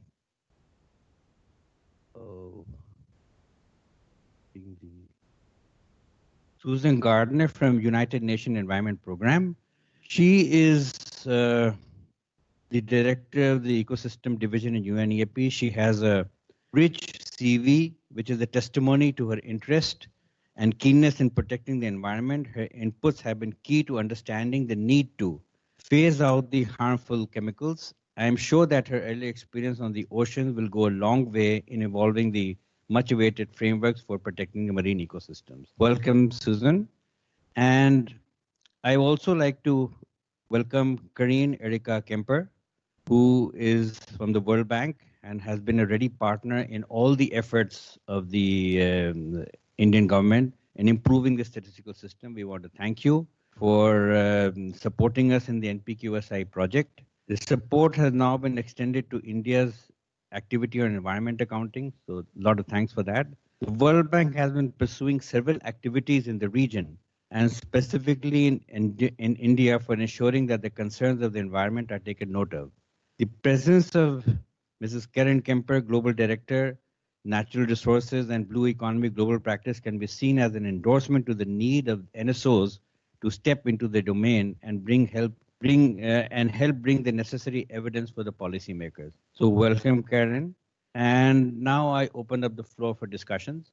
Let me request Dr. Stephen to, I will request all the panelists to first spend 10 minutes in their presentation, and then we'll have a few questions and we'll go back for another round, depending on the time and your comfort level. So can I request Dr. Stephen to start the presentation? Thank you. Thank you very much, my dear colleague Pravin. It is a great pleasure for me to be here early in the morning in New York and to connect to India. You can see around me it's still dark, but the sun will rise during our forum in the next 30 minutes here in New York. A colleague of mine once said, with this crisis, we transcend geography. And I think that's a very nice way of putting it. I'm very pleased to be with you, with India in this critical moment. That is a wonderful moment of celebration and success at the end of this project. We have very high level representation, so I'm honored to be in the presence of a minister and the ambassador. I'm, of course, also honored in the presence of two leaders of Indian statistical systems, the current chief statistician, Mr. Shivai, and you, and of course, my dear colleagues, Bert and Jeb and Gemma. I also should share with you that I was just in India a good year ago for a personal journey of vacation, and I really have these wonderful, colorful images still in my mind of the beautiful diversity and the cultural richness of your country. So I know when you said this was a challenge at the very beginning, this project, because of the decentralized nature of the Indian statistical system, I think I understand very well what you are talking about. But I mean, I believe every challenge is also an opportunity, and I think this project have shown that you rose to the occasion. Let me just also say, one thing, I've always been impressed by India's technological advance. I've had the opportunity to travel to Hyderabad and work with colleagues in the geospatial community.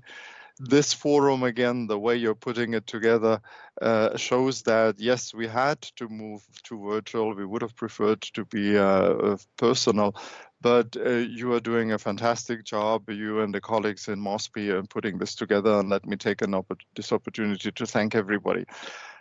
I think one key word that we have heard several times this morning is integration. And I think especially in this moment of crisis, where the data demand have increased upon us.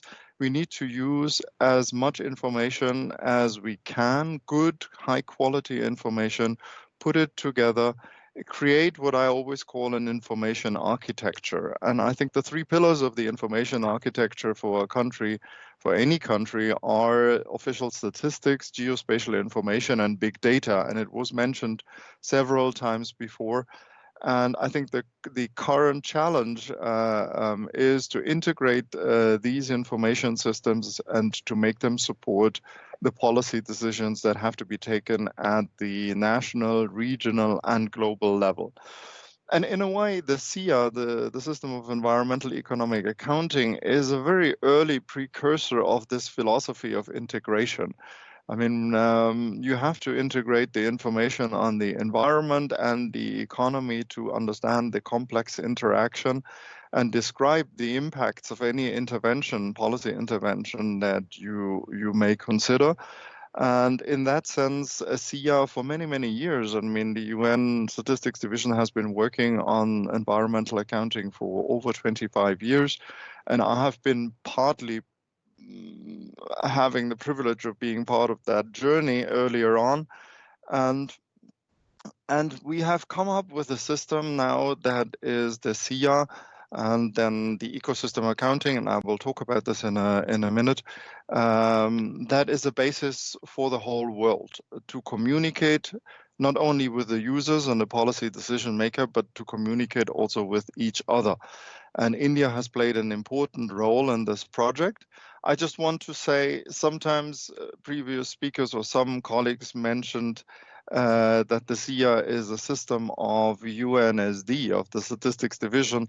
That is only partially correct because, I mean, we don't prescribe what others should be doing. Of course, the SEA is an agreement of countries around the world. It is a product and really owned by the United Nations Statistical Commission, where all the leaders of the countries in the world come together and negotiate and discuss new standards for the world.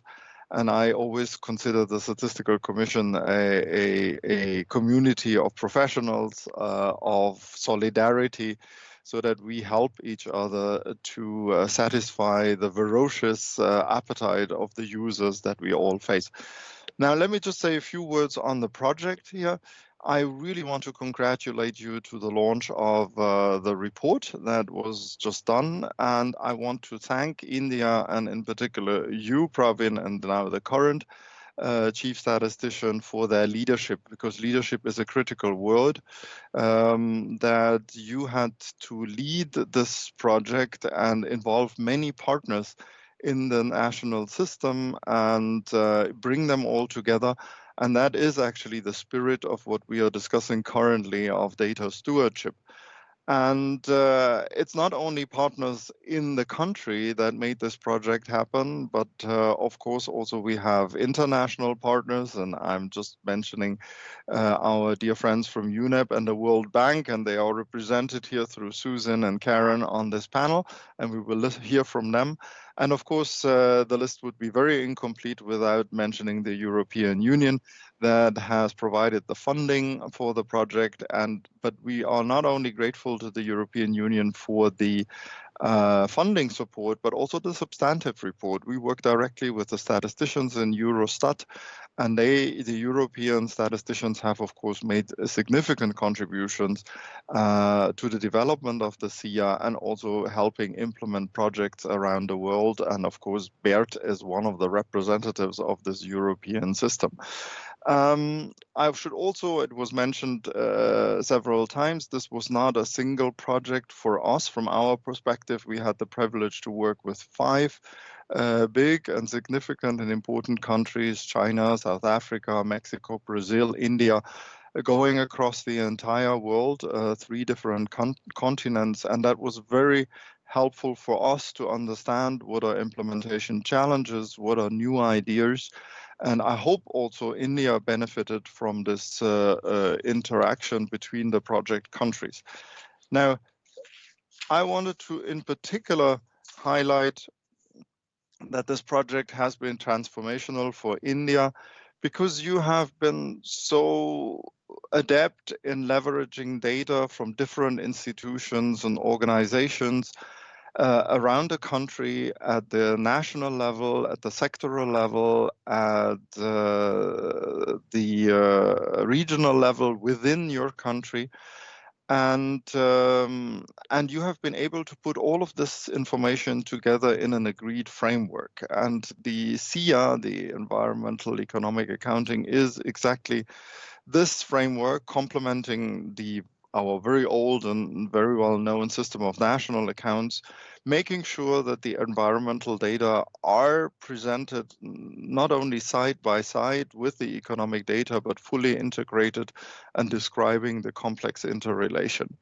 So I think this is very important. I want to highlight again the leadership that you in MOSPI and in the National Statistical Office have shown of bringing all of this together, because that is quite a challenge, but I think you have navigated it quite successfully. And you can see in the report how many national institutions have actually contributed to this report. And I think the publication, and you started a series of publications under this project, I mean, all the way back in 2018, and now you even have annual releases. And I think this is a very tangible output, and you have shown that you have not only managed what we call the SEA Central Framework, but also many elements of the SEA ecosystem accounting, which is just evolving. And I would like to summarize this all, that India has shown with this project and today that it does not take decades to break down these information silos that sometimes exist. The SEA implementation can be achieved in a relatively short period of time, and you are a shining example of this. So again, this is congratulations to you. Let me conclude my remarks by a few observations on where we stand in UNSD and Statistics Division at the global level, and what we are currently doing. Of course, there's a global policy agenda. We have many important events this year. We have a Convention on Biodiversity, climate change. We are launching the Decade of Action for the Sustainable Development Goals, and there's an ongoing discussion on oceans. And we as a statistical community, of course, have to provide the data systems to inform these policy decision makings at all levels. And we have to ensure what I call over time and over space comparability and consistency. And we do that through our methodological work in the Statistical Commission. And we want to ensure that rigorous and high quality statistics are the basis of all decision making. And in the area of environmental accounting, we are just moving on to the next level with our system of environmental accounting, ecosystem accounting. And we have been working on this for over a decade, and it will be now before the Statistical Commission in 2021 for global adoption. And I believe the SEA ecosystem accounting is the much needed statistical framework that will go beyond GDP and make nature count. It is flexible, and we have very broadly consulted under the leadership of the Committee on Environmental Economic Accounting, of which Bert, who just spoke, is the chair. We have consulted broadly and got inputs from all over the world. So I'm very confident that we will be able, also with your help, to elevate this to the level of a global standard. And again, for natural capital accounting, and I wanted to again thank you for India for playing a role in this global process. You have, as somebody mentioned before, also represented the voices of the developing country. You have joined the Bureau of the Global Committee. You are chairing the Indicator Working Group, and you have participated in many events and make important contribution to this revision process. So not only congratulations to your national project success, but also thank you for your important role that you're playing at the global level.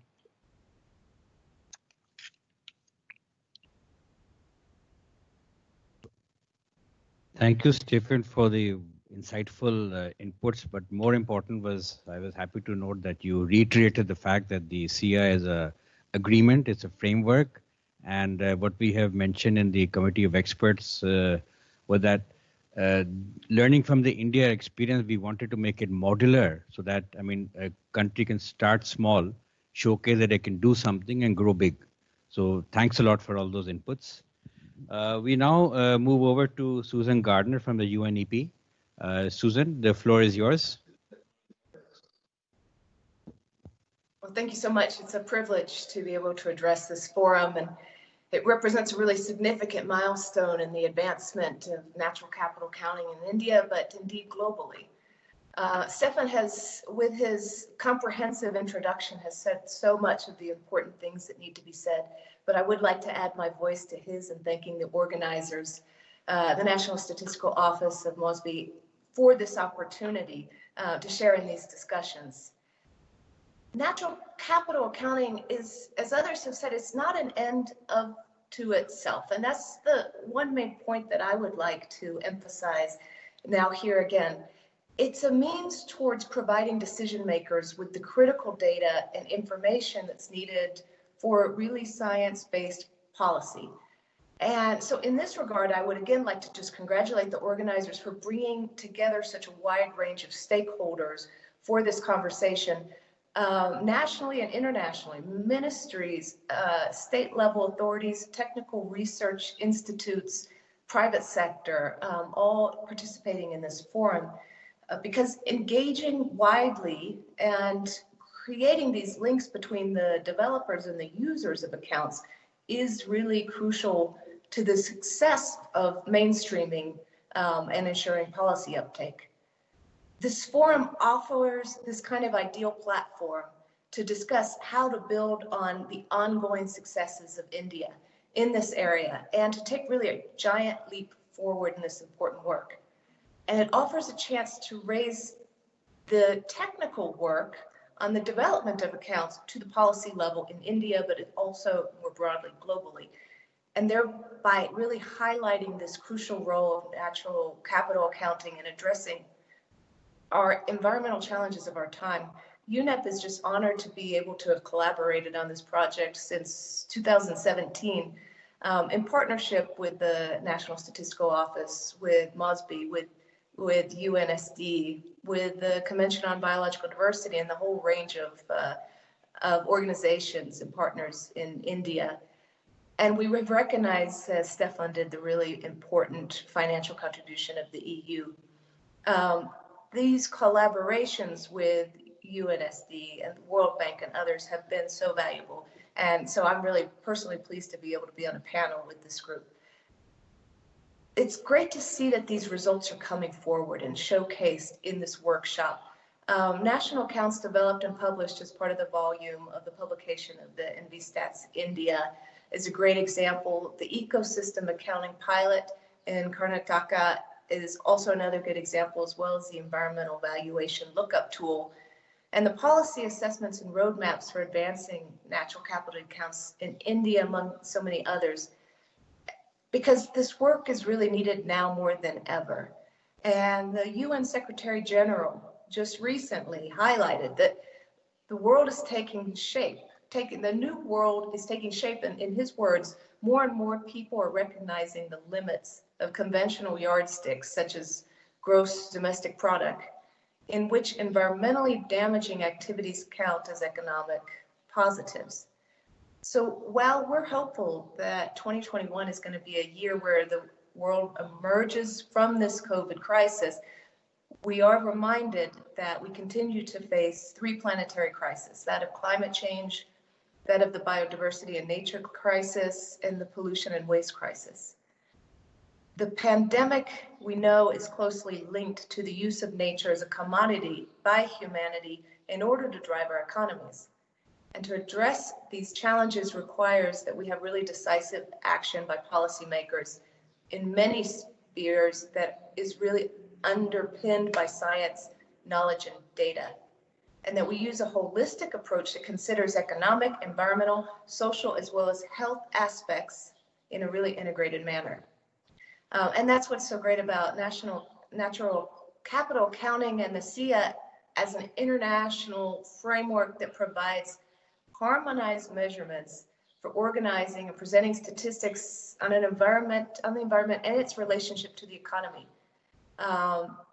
National statistical offices such as NSO India really have this critical role to play in producing the high quality, very reliable and consistent data sets that policymakers can have confidence in when they're making decisions. And it allows as well in monitoring of progress against national and international development goals. And this national capital accounting can help us deliver on so many global priorities, and priorities that are global priorities and priorities for UNEP. So, critical among them, of course, is the Sustainable Development Goals. It's widely recognized that the SDGs cannot be achieved through a siloed approach that separates out economic, social, and environmental dimensions of development. We understand this well. And natural capital underpins the economic growth as well as social progress. So protecting biodiversity and sustainably using natural resources is at the heart of achieving our SDGs. SDG 14 and 15 both, the life below water and life on land, underpin the delivery of the full range of SDGs. And this is what the SIA approach measures. This framework can be used to measure the various SDG indicators, such as indicators on forest cover, water-related ecosystems, land degradation, etc. Secondly, as Stefan mentioned, the global priority relates to the Convention on Biological Diversity. 2020 was pinned as the super year for nature. In part, this was because of the opportunity for the community to negotiate the new global biodiversity agenda. But despite the postponement of that, in 2021 now is the crucial time to get agreement on a post-2020 biodiversity targets. And CBD and the stakeholders are coming together to agree on a really ambitious 2050 vision for living in harmony with nature that will include goals related to valuing, maintaining, and enhancing nature's contribution to people. The role of natural capital accounting should be fundamental in a monitoring framework for the post-2020 global biodiversity framework. Also, in 2021 marks the start of the UN Decade for Ecosystem Restoration. We're very excited about this. It's a rallying call for the protection and revival of ecosystems all around the world for the benefit of people and nature. And this is led by UNEP and FAO together. This decade is going to bring strong, broad-based global movement to ramp up restoration, to halt degradation of ecosystems and restore them to achieve global goals. A spatially explicit nature of systems of environmental economic accounting really enables them to act like a heat map, informing where restoration is most needed, informing where it can be most effective and where it would have the greatest return on investment. Critical information that's necessary for decision makers to determine policy directions. Ecosystem restoration is intimately linked, of course, with the United Nations Convention to Combat Desertification, of which India, of course, currently holds the presidency. And the system of environmental economic accounting provides a strong foundation for supporting efforts to stop and reverse desertification and land degradation. And the system can measure ecosystems in terms of their extent, condition, and their services that correspond so well to the data needs for monitoring land degradation neutrality. A great example of this work is, of course, in South Africa, where pilot work is underway in KwaZulu-Natal on land restoration activities under NCAVES. It's so important nationally to South Africa, but also globally, that this return on investment on restoration activities is assessed, but assessed using really robust defensible statistics. And therefore, it's essential to determine what are the key policy questions, and then use SIA to help answer these questions. Clearly, there's so much potential here, and we're just at the start of the journey. This 3-day forum will certainly help to make these connections. Beyond the forum, further investments are going to be needed. We know that. In India, but more broadly, to develop the techniques and infrastructure to ensure that policymakers have the data that they require. And in light of this tremendous success in India, one challenge for this forum is to discuss on how to build on these successes. For too long, the environment has not been at the forefront of national and global policies, but it's incredible to see how fast that's changing. So I leave you with a note of optimism. Together, we are developing the tools and the information that's necessary to turn our aspirations for sustainable development that benefits people and planet, into a true reality. Thank you. Thank you, Susan, for the enlightening inputs on highlighting the issue of degradation and how we need to focus our attention on that, especially life on land and life under and in water.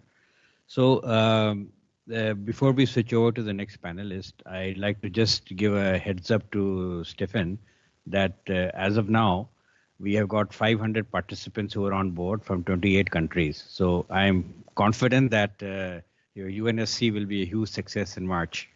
Okay.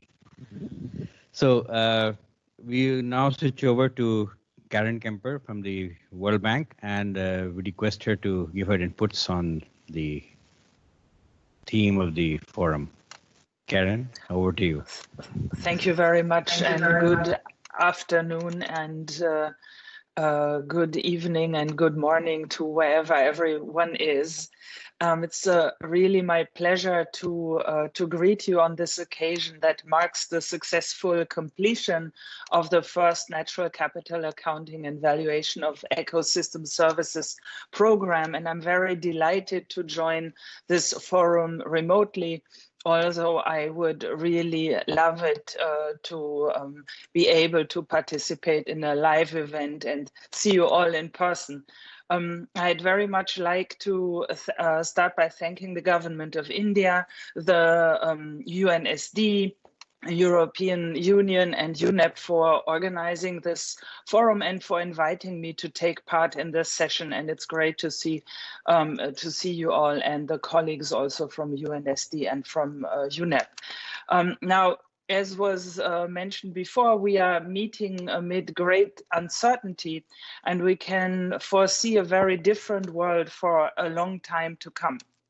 And our estimates, millions of people are going to likely fall back into extreme poverty as a result of COVID-19. And according to our latest estimates, the crisis that we currently have could push between 88 million and 115 million people into extreme poverty. And that's the people who live on less than $1.90 a year. And so in that sense, the subject of the forum and of today's meeting is central to the time that we are living in, because the combination of poverty and people depending on the natural resources directly that they have around them, and at the same time, the systemic nature of risks to our ecosystem services and to biodiversity and nature at large, they couldn't be clearer. Development is, as we know, among other things, an asset management problem, and counting nature among the assets that we have to value and that we need to live off and that we need to manage, that is crucial. So while natural capital accounts for 9% of wealth globally, it makes up about half of the wealth in low-income countries. So more efficient long-term management of natural resources is the key to sustainable development, while countries build their infrastructure and the human capital. At the World Bank, therefore, we believe that systematically measuring and valuing nature is a first step towards efficient management of these assets. So in this regard, I would like to really congratulate the government of India on the initiative to develop the system of environmental economic accounting and on bringing out this excellent publication on environmental statistics for the third year in a row. With the rapidly increasing awareness about the issues concerning sustainability and the need for accounting for nature, there's also an urgent need for implementing the SEA framework. And that urgency is particularly pressing for countries on the Indian subcontinent, where the level of dependence on the environmental goods and services is particularly significant. In my intervention today, I thought I would share with you our experience in the World Bank working with other client countries on similar projects. And I understand that there is quite some interest by the organizers to hear a bit also about other countries. And in fact, since the SEA was adopted as a standard, the World Bank has been working with a number of countries to implement natural capital accounting. And the main vehicle that we have for that is our program for global sustainability, conveniently called GPS, which became operational in 2019. And it's now our umbrella program on natural capital accounting and the economics of sustainability. The program aims to integrate sustainability considerations into decisions by governments, but also by financial and capital markets, providing the necessary data, metrics, and tools. And it builds on nearly a decade of experience from the program that I think many of you know, the wealth accounting and the valuation of ecosystem services, the WAVES program.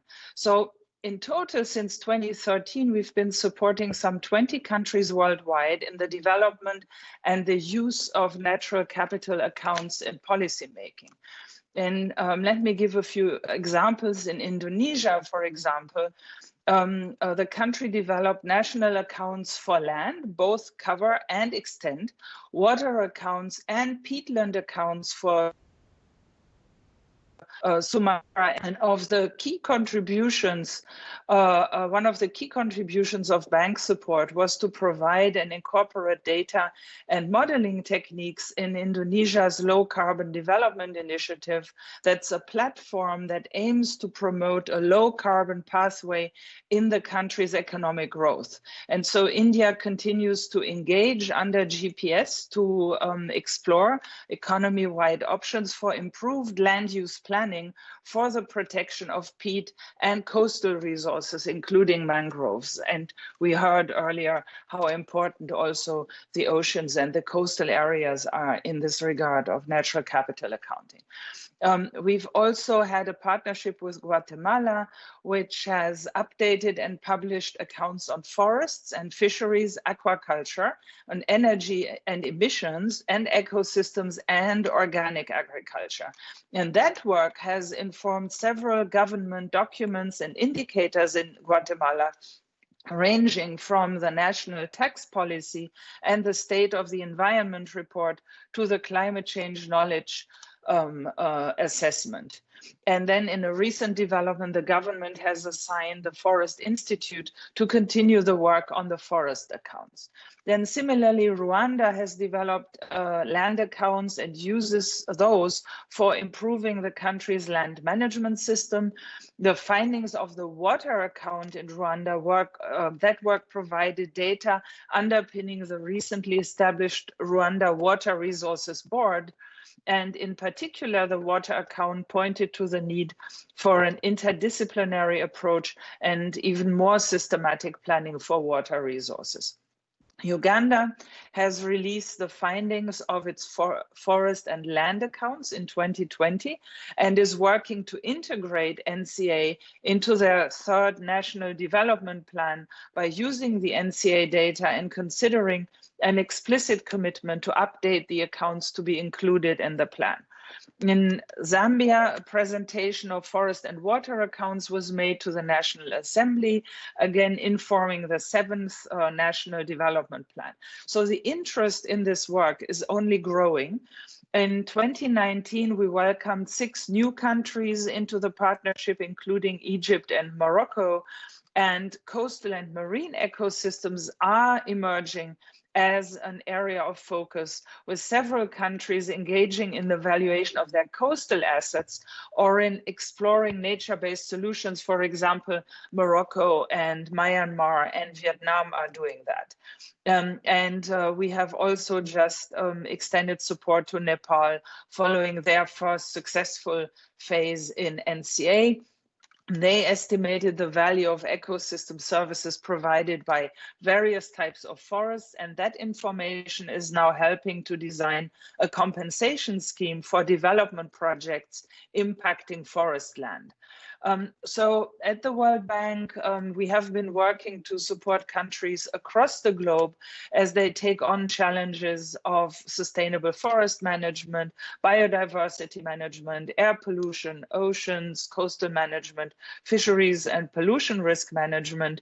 And in India, we are actually with the government also engaged in all these areas. And we just heard from Susan also the linkage to all of the global discussions that are going on, and how this year is even becoming more crucial for nature, given that the biodiversity framework discussions hopefully will be able to happen this year. And so in this context, the pilot project on natural capital accounting and valuation of ecosystem services, led by MOSPI, and implemented in collaboration with UNEP and the EU, is really a key step in recognizing the need of environmental accounting and the importance of collaborative action, engaging all the relevant stakeholders nationally and globally. Additionally, NCA is one of the major components under the World Bank funded project on national program for improving the quality of statistics, and MOSPI is really striving to scale up this pilot project in order to improve the coverage of its environmental accounts through a multi-pronged approach in the areas of produced forest accounts in physical terms. And I think we have heard about that already. So I would very much like to re-emphasize that we are very committed to supporting the government of India in this endeavor, both as a technical partner and through project financing. It's actually a great honor for us to work with you and to see you as a leader in these steps that you are taking and everything that you are doing in India, but also taking this out into the world. So I'd finally like to thank again the Ministry of Statistics and program implementation, and convey my best wishes for the success of this event.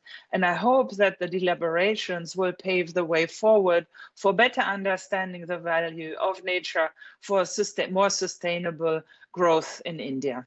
Thank you very much.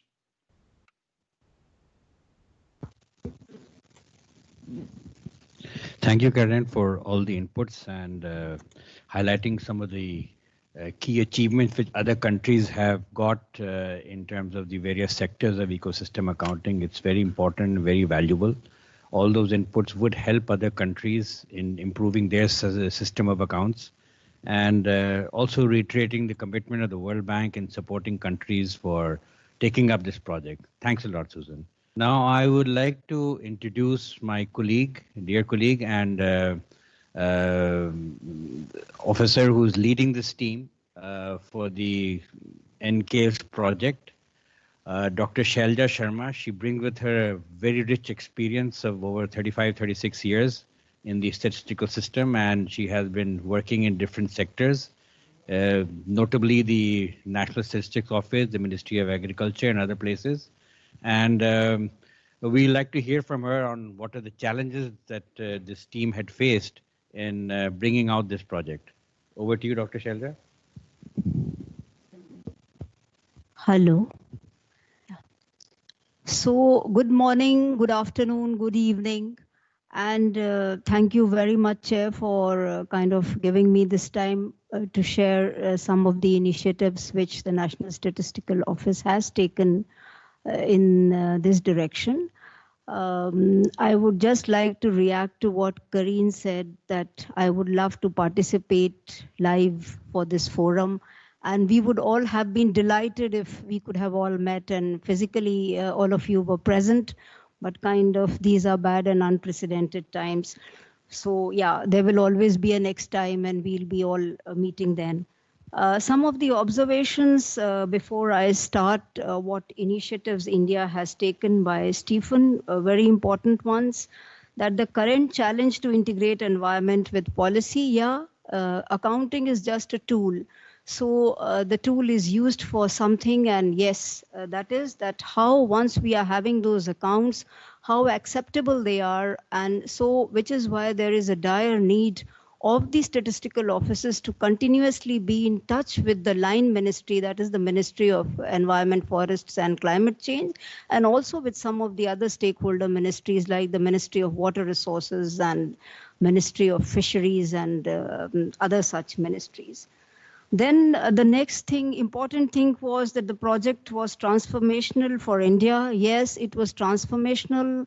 I'll say it was a big learning exercise, and that process is still continuing in the sense that transformational, as Susan was saying that, earlier there was no care for the environment, but once we have started all these projects, there is a lot of this thing.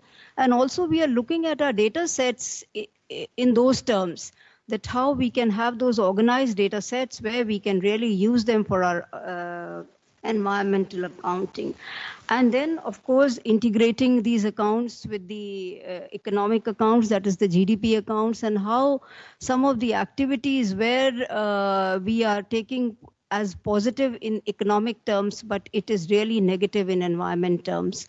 So all those things, there are challenges, but I'm sure once the journey has started, it is going to be on a right track, and though it will take some years, but I'm sure India is going to kind of be a torchbearer and reach the end of the journey, though this is a journey which really doesn't have a target as such, I'll say, because the expanse of this project is so wide, vertically, horizontally, in all the three dimensions, that a lot of work needs to be done. And I'm sure under the guidance of countries who have already done it, and of course the UN organizations, the UNSD, the UNEP and CBD and other organizations also, we have been totally liaising with them for our accounts and directions and capacity building. And we have been getting it.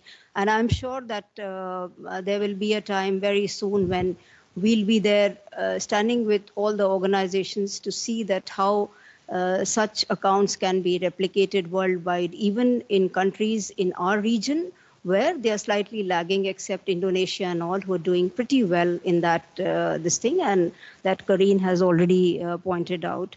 So basically, what is the importance of natural capital accounting?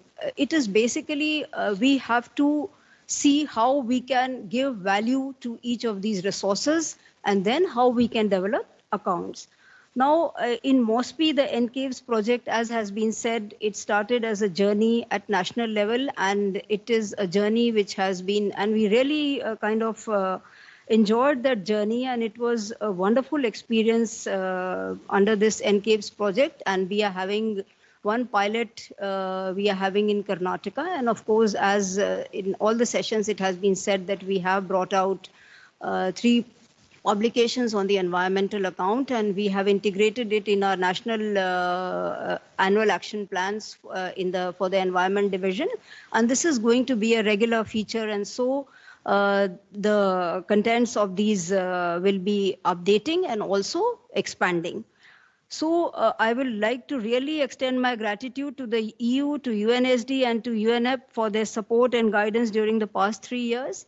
And MOSPI during these past 3 years actively coordinated, liaisoned with these organizations, and which is why we have reached here today with all our efforts, and it was basically the joint efforts of the other organizations who were guiding and helping us once we were interacting with them.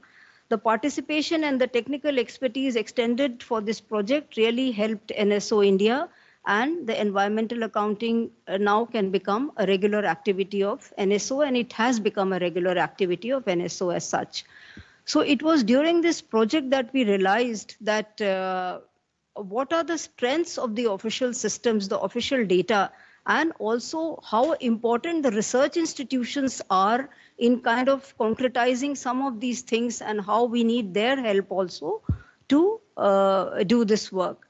And the Sir Partha Das Gupta committee, which was which gave its recommendations in 2012, it gave some short-term, medium-term, and long-term recommendations, and how we have to implement the SIA framework.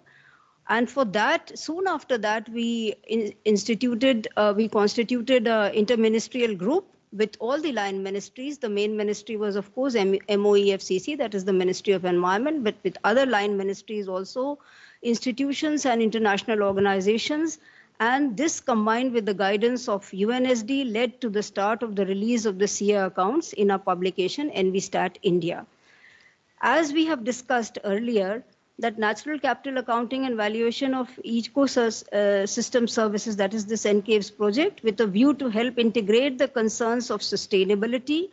And this is important because we all have to realize, even in our SDG indicators, we see that the targets are such that many of these targets, they focus on environment for sustainability. We have already brought out 3 publications, and they are in annual publications. Compilation of annual environmental accounts, we are also looking to a better reporting and monitoring of the SDGs. Environment is one of the pillars of the SDGs, and the targets framed for these goals recognize the underlying role of environment in the sustainable development.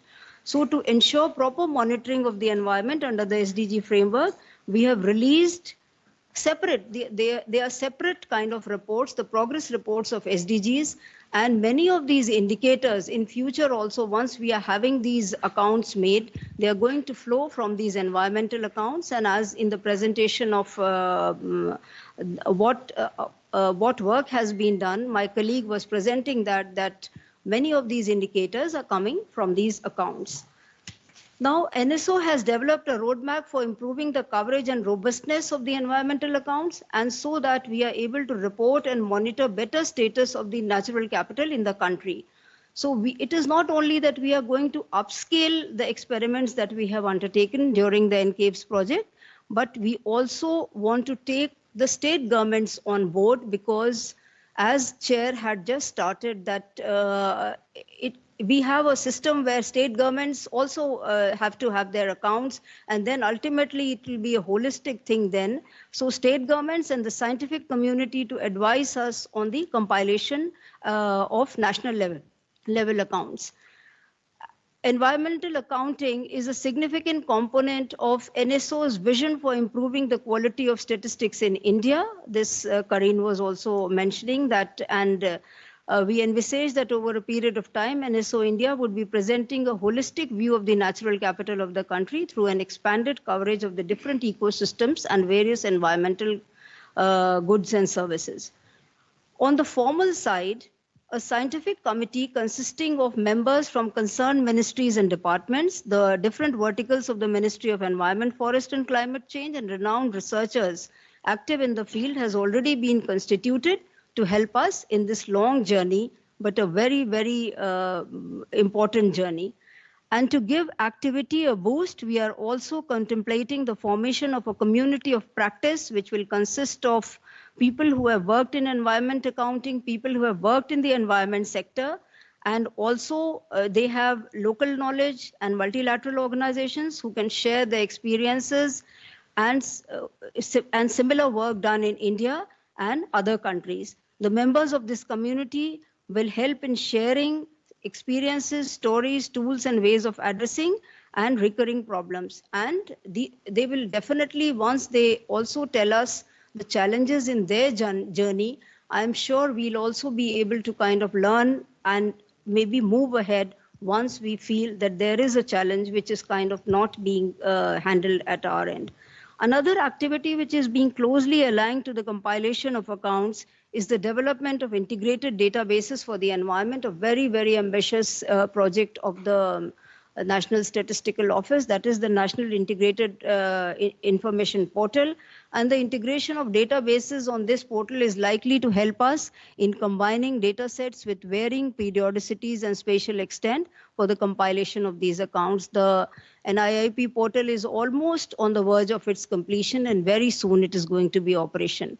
So NSO India has been constantly supported by several agencies, both local and global, for aligning these work programs with the global objectives. We are sure that the reports of NCAVES project in India will help in reaffirming this support. The NCAVES India Forum 21 is the first of its kind to be conducted by MOSPI. We all know that. We look forward to your feedback and suggestions also for the forum and for its improvement. As you may have observed from the agenda, we are looking at not just the compilation of the accounts, but also the use of accounts in policy and how the states and research institutions can be our partners and contribute to the compilation of the national accounts. And NSO India is extremely obliged by the show of interest by all speakers, by all participants. We have put on the forum all the several resources that are relevant to the concept of environment accounting so that people can become aware of the wealth of information and data sets that India possesses.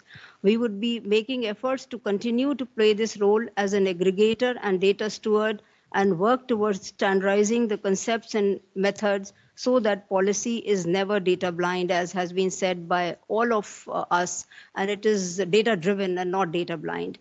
So basically, this is what I wanted to say. Maybe we could have worked a little more on the mangroves accounts and some of the, like the agriculture sector, but since this is just the beginning, so we are all trying to explore new data sets. And I very well remember that there was an agriculture census which has to be now conducted in India, and our former CSI was then the CSI, and we had a detailed discussion on how we can include some of these parameters and indicators in our economic census, and we kind of did advise the Ministry of Agriculture and all those things. So it is a journey which is kind of going on, and I'm sure we'll be able to achieve something. Thank you so much, Chair, for giving me that time, and thank you, panelists, for that patient hearing. Thanks. Sharing on what NSO India has been doing and what we plan to do is a journey well begun, as I said, and we will, as you mentioned, it is not a goal that we have to achieve, but drawing from what Dr. Gemma was mentioning, it's an iterative process for a continuous improvement cycle, and I believe we started that. I would now like to switch over back to the panelists. After hearing all the others, is there any end line that you would like to share with us so that the NSO India can improve their products or the processes? I hand over the floor to Stephen. If you have any endpoints to give to us, Stephen. No, thank you very much. It was wonderful to listen to my co-panelists, all the ladies, because it was very inspiring. Also, what the last speaker just mentioned, and that connects to something that you said earlier. It's a modular approach. The perfect is the enemy of the good, and I think one of the fundamentals of this project was that you have always taken a very practical approach. And you already mentioned yourself that you have ideas of how this journey, and I very much like this metaphor of a journey. Who wouldn't want to journey in a beautiful country like India? To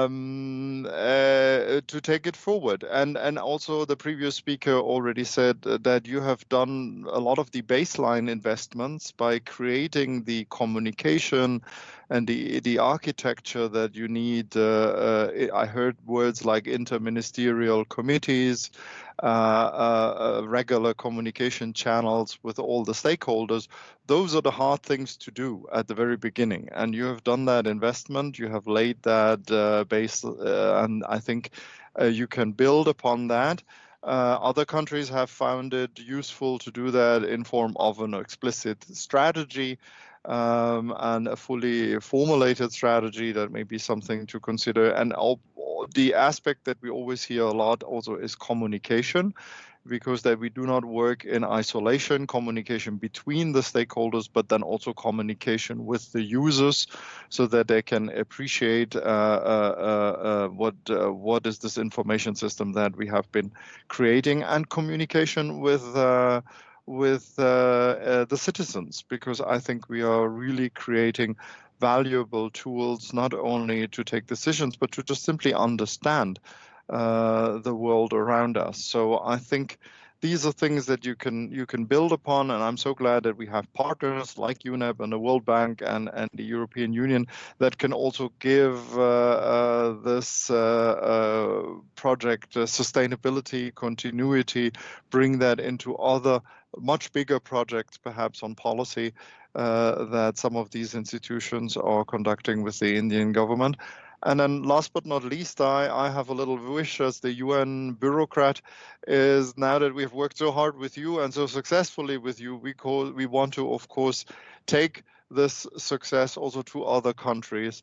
So we would very much appreciate if you could take a helping and a leading role in your region. Gemma is here, and I'm sure she will appreciate your support in playing a role and sharing your experience in the region, Asia Pacific and beyond, globally, because I mean you've made these experiences, and the way the global system works is that some countries make advances, and then we share in a community of professionals and practice and solidarity all those insights.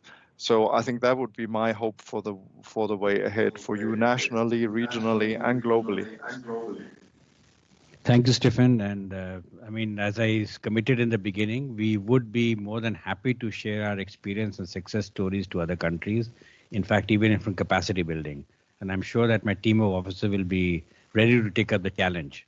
Now I request Susan to give some endpoints. Well, I'd like to pick up on Stefan's point about communication. He raised a lot of good points, but I think certainly also to ensure that we're reaching the full potential for natural capital accounting to be mainstreamed into policymaking and decision, part of the inherent understanding and appreciation of decision makers requires a lot of communication and raising awareness. It's about listening to policymakers, understanding what they need and the timing for those needs. But it's making sure that the supply and the demand match, that we have the information available when they need it, and that they fully appreciate the real potential so that there's the real demand to utilize it.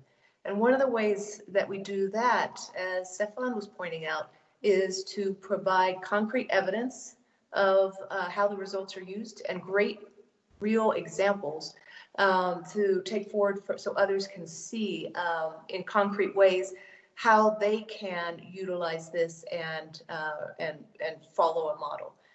So assuring that kind of communication is very policy relevant, I think, is key. It's something that through this forum, bringing in all these different stakeholders and ensuring that these conversations are happening with a broad group of interests is a big part of that solution. So I think that the solution is underway. Thanks. Thank you, Susan, for underlining the fact that communication is important. In fact, that is the mainstay for any NSO. To get resources without communication will never happen. So it's an integral part of the success of an NSO. Now I request Karen to give her endpoints, please. I'd like to continue highlighting the policy dimension that Susan just touched on. And that is, we are all in this in order to improve and to change policy. And so the SEA that you have developed has, of course, that aim. And in order to help policymakers and to make it an input to policy decisions, there is, of course, still a lot of work that is needed. And so my closing point would really be to keep going, work with multiple stakeholders, government, including also private organizations, everybody who can contribute to this collection of data, to this valuation, in order to make the system more and more robust and be able to use it for policy making. We know that the policies are only as good as the inputs we give them. And so as you continue on that journey, we will be very honored to continue working with you, and also would love to see continued leadership by India in this space. And you were mentioning that before, that you would be very willing to also continue sharing with other countries. So it is great to participate in this forum, which is one part of it, but also everything that is still to come. Thank you. Dr. Shelly, you want to have some endpoints?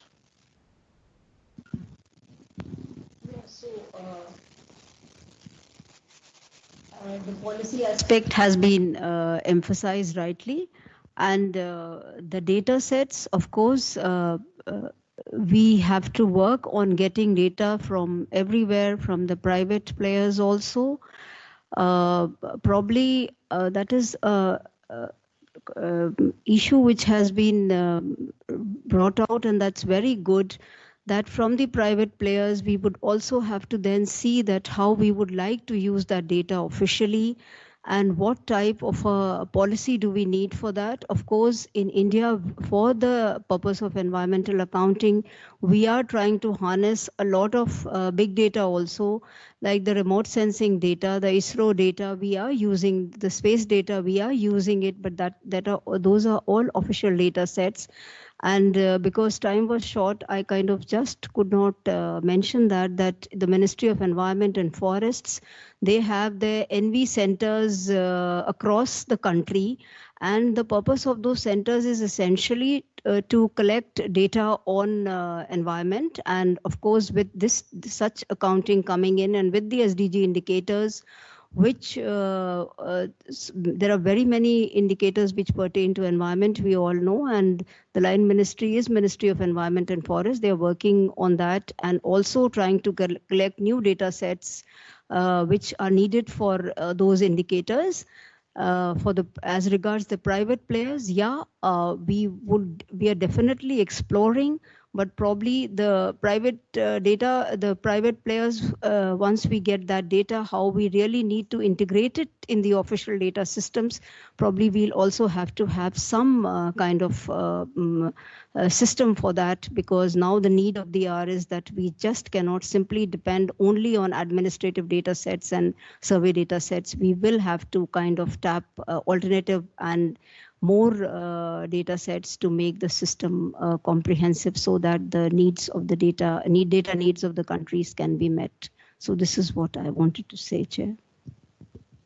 Thank you, Dr. Shelda, and I want to thank all the panelists for their wonderful inputs. It will help us for shaping our new strategies and policies for moving forward. I would also like to take this opportunity to, thank everyone, because you're coming from different parts of the world, different time zones, and you have spared this time and your valuable experience you shared with us. So this is really helpful, and we hope that we will continue to receive those inputs, because we look for an open partnership with all agencies so that we can get and improve the systems. I also take this opportunity, this may not be the right forum, but when we talk about valuation of the ecosystem, we should also look at, in the light of the SDGs, the capacities of NSOs to be able to meet the data requirements, because we presume that SDGs means that you already have data existing. But as pointed out by Dr. Shelja, we have to go beyond the normal traditional methods of data collection, look at alternate data sources, try to see which are usable and mainstream them into this official statistic system, which is what we are trying to do through the ecosystem accounting as well. But still, it's we have to appreciate that data costs money and resources, physical and financial, and that's something which NSOs are usually not equipped readily. But when you start linking it with policy and decision making, hopefully the money will also and the resources will also flow in. So this linkage is very important, as was pointed out by all the panelists. Linkage, communication, linkage of policy and data, decision-based, evidence-based decision making. All these are important inputs, and I think we have a lot of messages to take back and keep on moving forward. But it's really insightful, and I want to thank all the panelists personally for their inputs. Thank you so much. Have a good day or a good night. Thank you. Thank you. The pleasure and honor is ours. Thanks to all of you, and thanks Praveen sir and Shailja ma'am for joining us in this panel discussion. Let me take a few minutes to first thank the panelists. Stefan, especially your words on the explicit strategy and communication and outreach are really well noted. We do have plans to implement some of them right away in due course of time, but some of them may come a little later. I really like the point by Susan made on reaching the full potential by linking to policy, and that's something that we've been looking at. In fact, if you look at the day 2 of the NCAVES India Forum, we're talking all about policy. So there we have people from the industry side, represented by the Federation of the Indian Industries here, the FICCI and CII. We also have there representatives from the Ministry of Environment and Forest, Ministry of Agriculture. We have the Honorable Minister of Environment and Forest in the next session, which actually gives us the impetus to work towards policy mainstreaming. Of special interest may be to note that on day 2, we have Dr. Elliot Harris, who's the Undersecretary General, I think I've got it right, but in any case, Chief Economist to the UN, and Inger Anderson, the Executive Director of UNEP, and Elizabeth Nirma, Executive Secretary to CBD. We would be having quite a lot of sessions on how to link environment accounts to finance, to agriculture, and so on. So please do join us in the second session as well. Karen, I did miss out. I don't think I missed out on your point of linking to stakeholders. I think I've answered them all by giving a brief of the second session. Thank you, Praveen sir, for guiding us through this complete project. And it's been a great honor to be guided by people like you and Dr. Shailja ma'am as well. It's now my great privilege to propose the formal vote of thanks for this first session of NCAVES India Forum 2021. Firstly, I would like to thank Honorable Minister of Statistics and Program Implementation, Shri Rao Inderjit Singh, and Mr. Ugo Astuto, EU Ambassador to India, who despite their busy schedules, managed to take out their precious time for this forum. This goes on to emphasize the importance of making nature's values visible, which is what we have all been working on. We meaning not just me, but the complete team at UNST, the complete team at UNEP, the World Bank, the EU. There are a lot of people out there who've been working to making this these efforts mapped on the global arena. Our gratitude also to Dr. Chhatrapati Shivaji, Secretary, Ministry of Statistics, and Mr. Praveen Srivastava, ex-Chief Statistician of India. Without their leadership in the implementation of the NCAVES project in India, we would not have come so far. The small booklet of 212 pages is actually worth 3 years long, and you can calculate the mandates that have gone in there, not just by this ministry, but also by the Ministry of Environment and Forest, Ministry of Agriculture and Family Welfare, Farmers Welfare, Ministry of Water Resources and National Remote Sensing Center primarily, but all the other ministries have also been instrumental in that. Dr. Shivaji and Mr. Praveen Shrivastava have also been very instrumental in conceptualizing and conducting this NCAVES India Forum 2021. Our sincere thanks to Sifan Schoenfest, Susan Gardner, Karin Kemper, Bert Kroos, Gemma Van Halderen, who joined us despite their different time zones, which are not really that convenient. I do understand that. I would like to mention this, that the complete team from UNSD has actually been online with us from 3:30 onwards, which is like really commendable since the time is really awkward for them. So thank you all for being there. Our thanks now to Dr. Shelja Sharma, DG Statistics, and Mr. Avdesh Kumar Mishra, ADG, who've been a constant source of motivation for us all through the duration of the project and the forum. Their keen attention to details are something that we've been really lucky to have. And this is what has made things work during this project. We are extremely thankful to them for their time and efforts and the constant engagement at all times. We released the report of the NCAVES project in India. As I said, this was a culmination of several efforts of different agencies made during the past 3 years. It is therefore appropriate that we place on record our acknowledgement to the several agencies who have been instrumental to this progress. Firstly, I have to name them Alessandra Alfieri and Bram Edens of UNST, William Speller of UNEP. We have knocked on their doors day in and day out, and they've been completely forthcoming with their support. So thank you. We would also like to thank Piyush Dogra from the World Bank, who's provided his technical inputs on several occasions.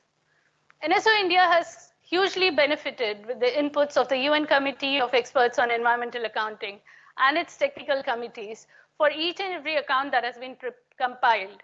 Each of our accounts have been scrutinized quite in detail by the committee experts, and that has come to our benefit because the output has been that of the best quality and adhering to the international standards.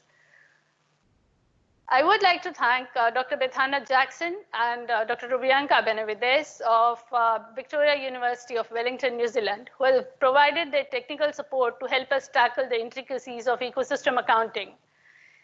We initiated several global efforts with them actually by using global data sets at first to come out with pilot accounts, which could then be translated to the national accounts using the local data sets. Our book is firstly gauged by its cover. Altus Communications has helped us in designing the project report in a way that it catches the eye of all. Thank you, Sarah, Chloe, and Andrew for the work that has been done. The NCAVES India Forum 2021 has been conceptualized not just for viewing the live sessions of the forum, but also as a repository of information related to environment accounting. We are thankful to all the collaborators who have helped us in consolidating these mammoth resources. We do hope that the present set of resources will encourage several other organizations and researchers to add to this information bank. We are thankful to Synthesize Network, who have developed this portal for us. This word of thanks would be incomplete without the mention of all the collaborators who have helped us in this journey. The Ministry of Environment, Forest and Climate Change is the first and foremost in this journey. Each of their divisions, led by the Statistics Division of the Ministry, and followed by the Wetlands Division, the Biodiversity Division, BSI, the Botanical Survey of India, the Zoological Survey of India. I can go on with the list of organizations from the Ministry who have been so forthcoming with the information that it has reflected in the reports that we have published. The Ministry of Agriculture and Farmers Welfare, as I earlier mentioned, Jal Shakti, or the Ministry of Water Resources, through whom we could cull out accounts that have not even been produced in other countries. We could try to attempt some of the pilot accounts using the information from this as adhering to the standardized frameworks.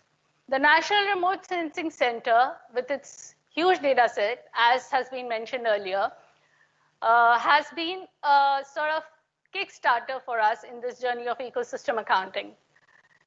You can have a look at the amount of data sets that they possess and can share in our forum site as well. I do hope that the forum site actually helps you link to these data sources and gauge the amount of information that is available in the Indian context. My thanks are also due to all the other ministries of the Government of India and the state governments, as also several of the researchers and academic institutions whom we have contacted at different points of time. I cannot end this vote of thanks without a formal recognition of all the members of the interministerial group of the environment accounting in India, who have been sort of the leaders for us to help us in consolidating all of this information and culminating these efforts.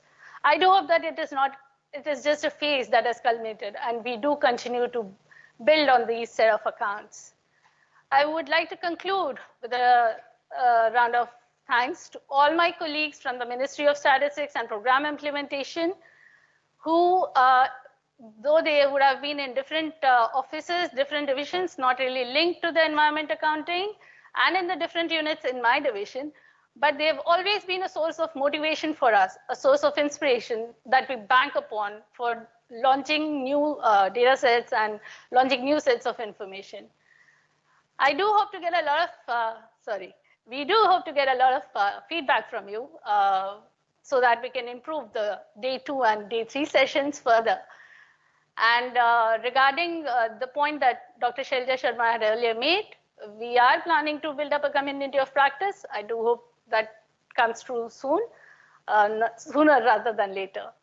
Thank you all, and thanks all for joining us. Please do join us in day 2 session that will be held on January 21st of 2021 at the same time, actually 3:30 p.m. IST. You can have a look at the recorded session in case you missed the live sessions.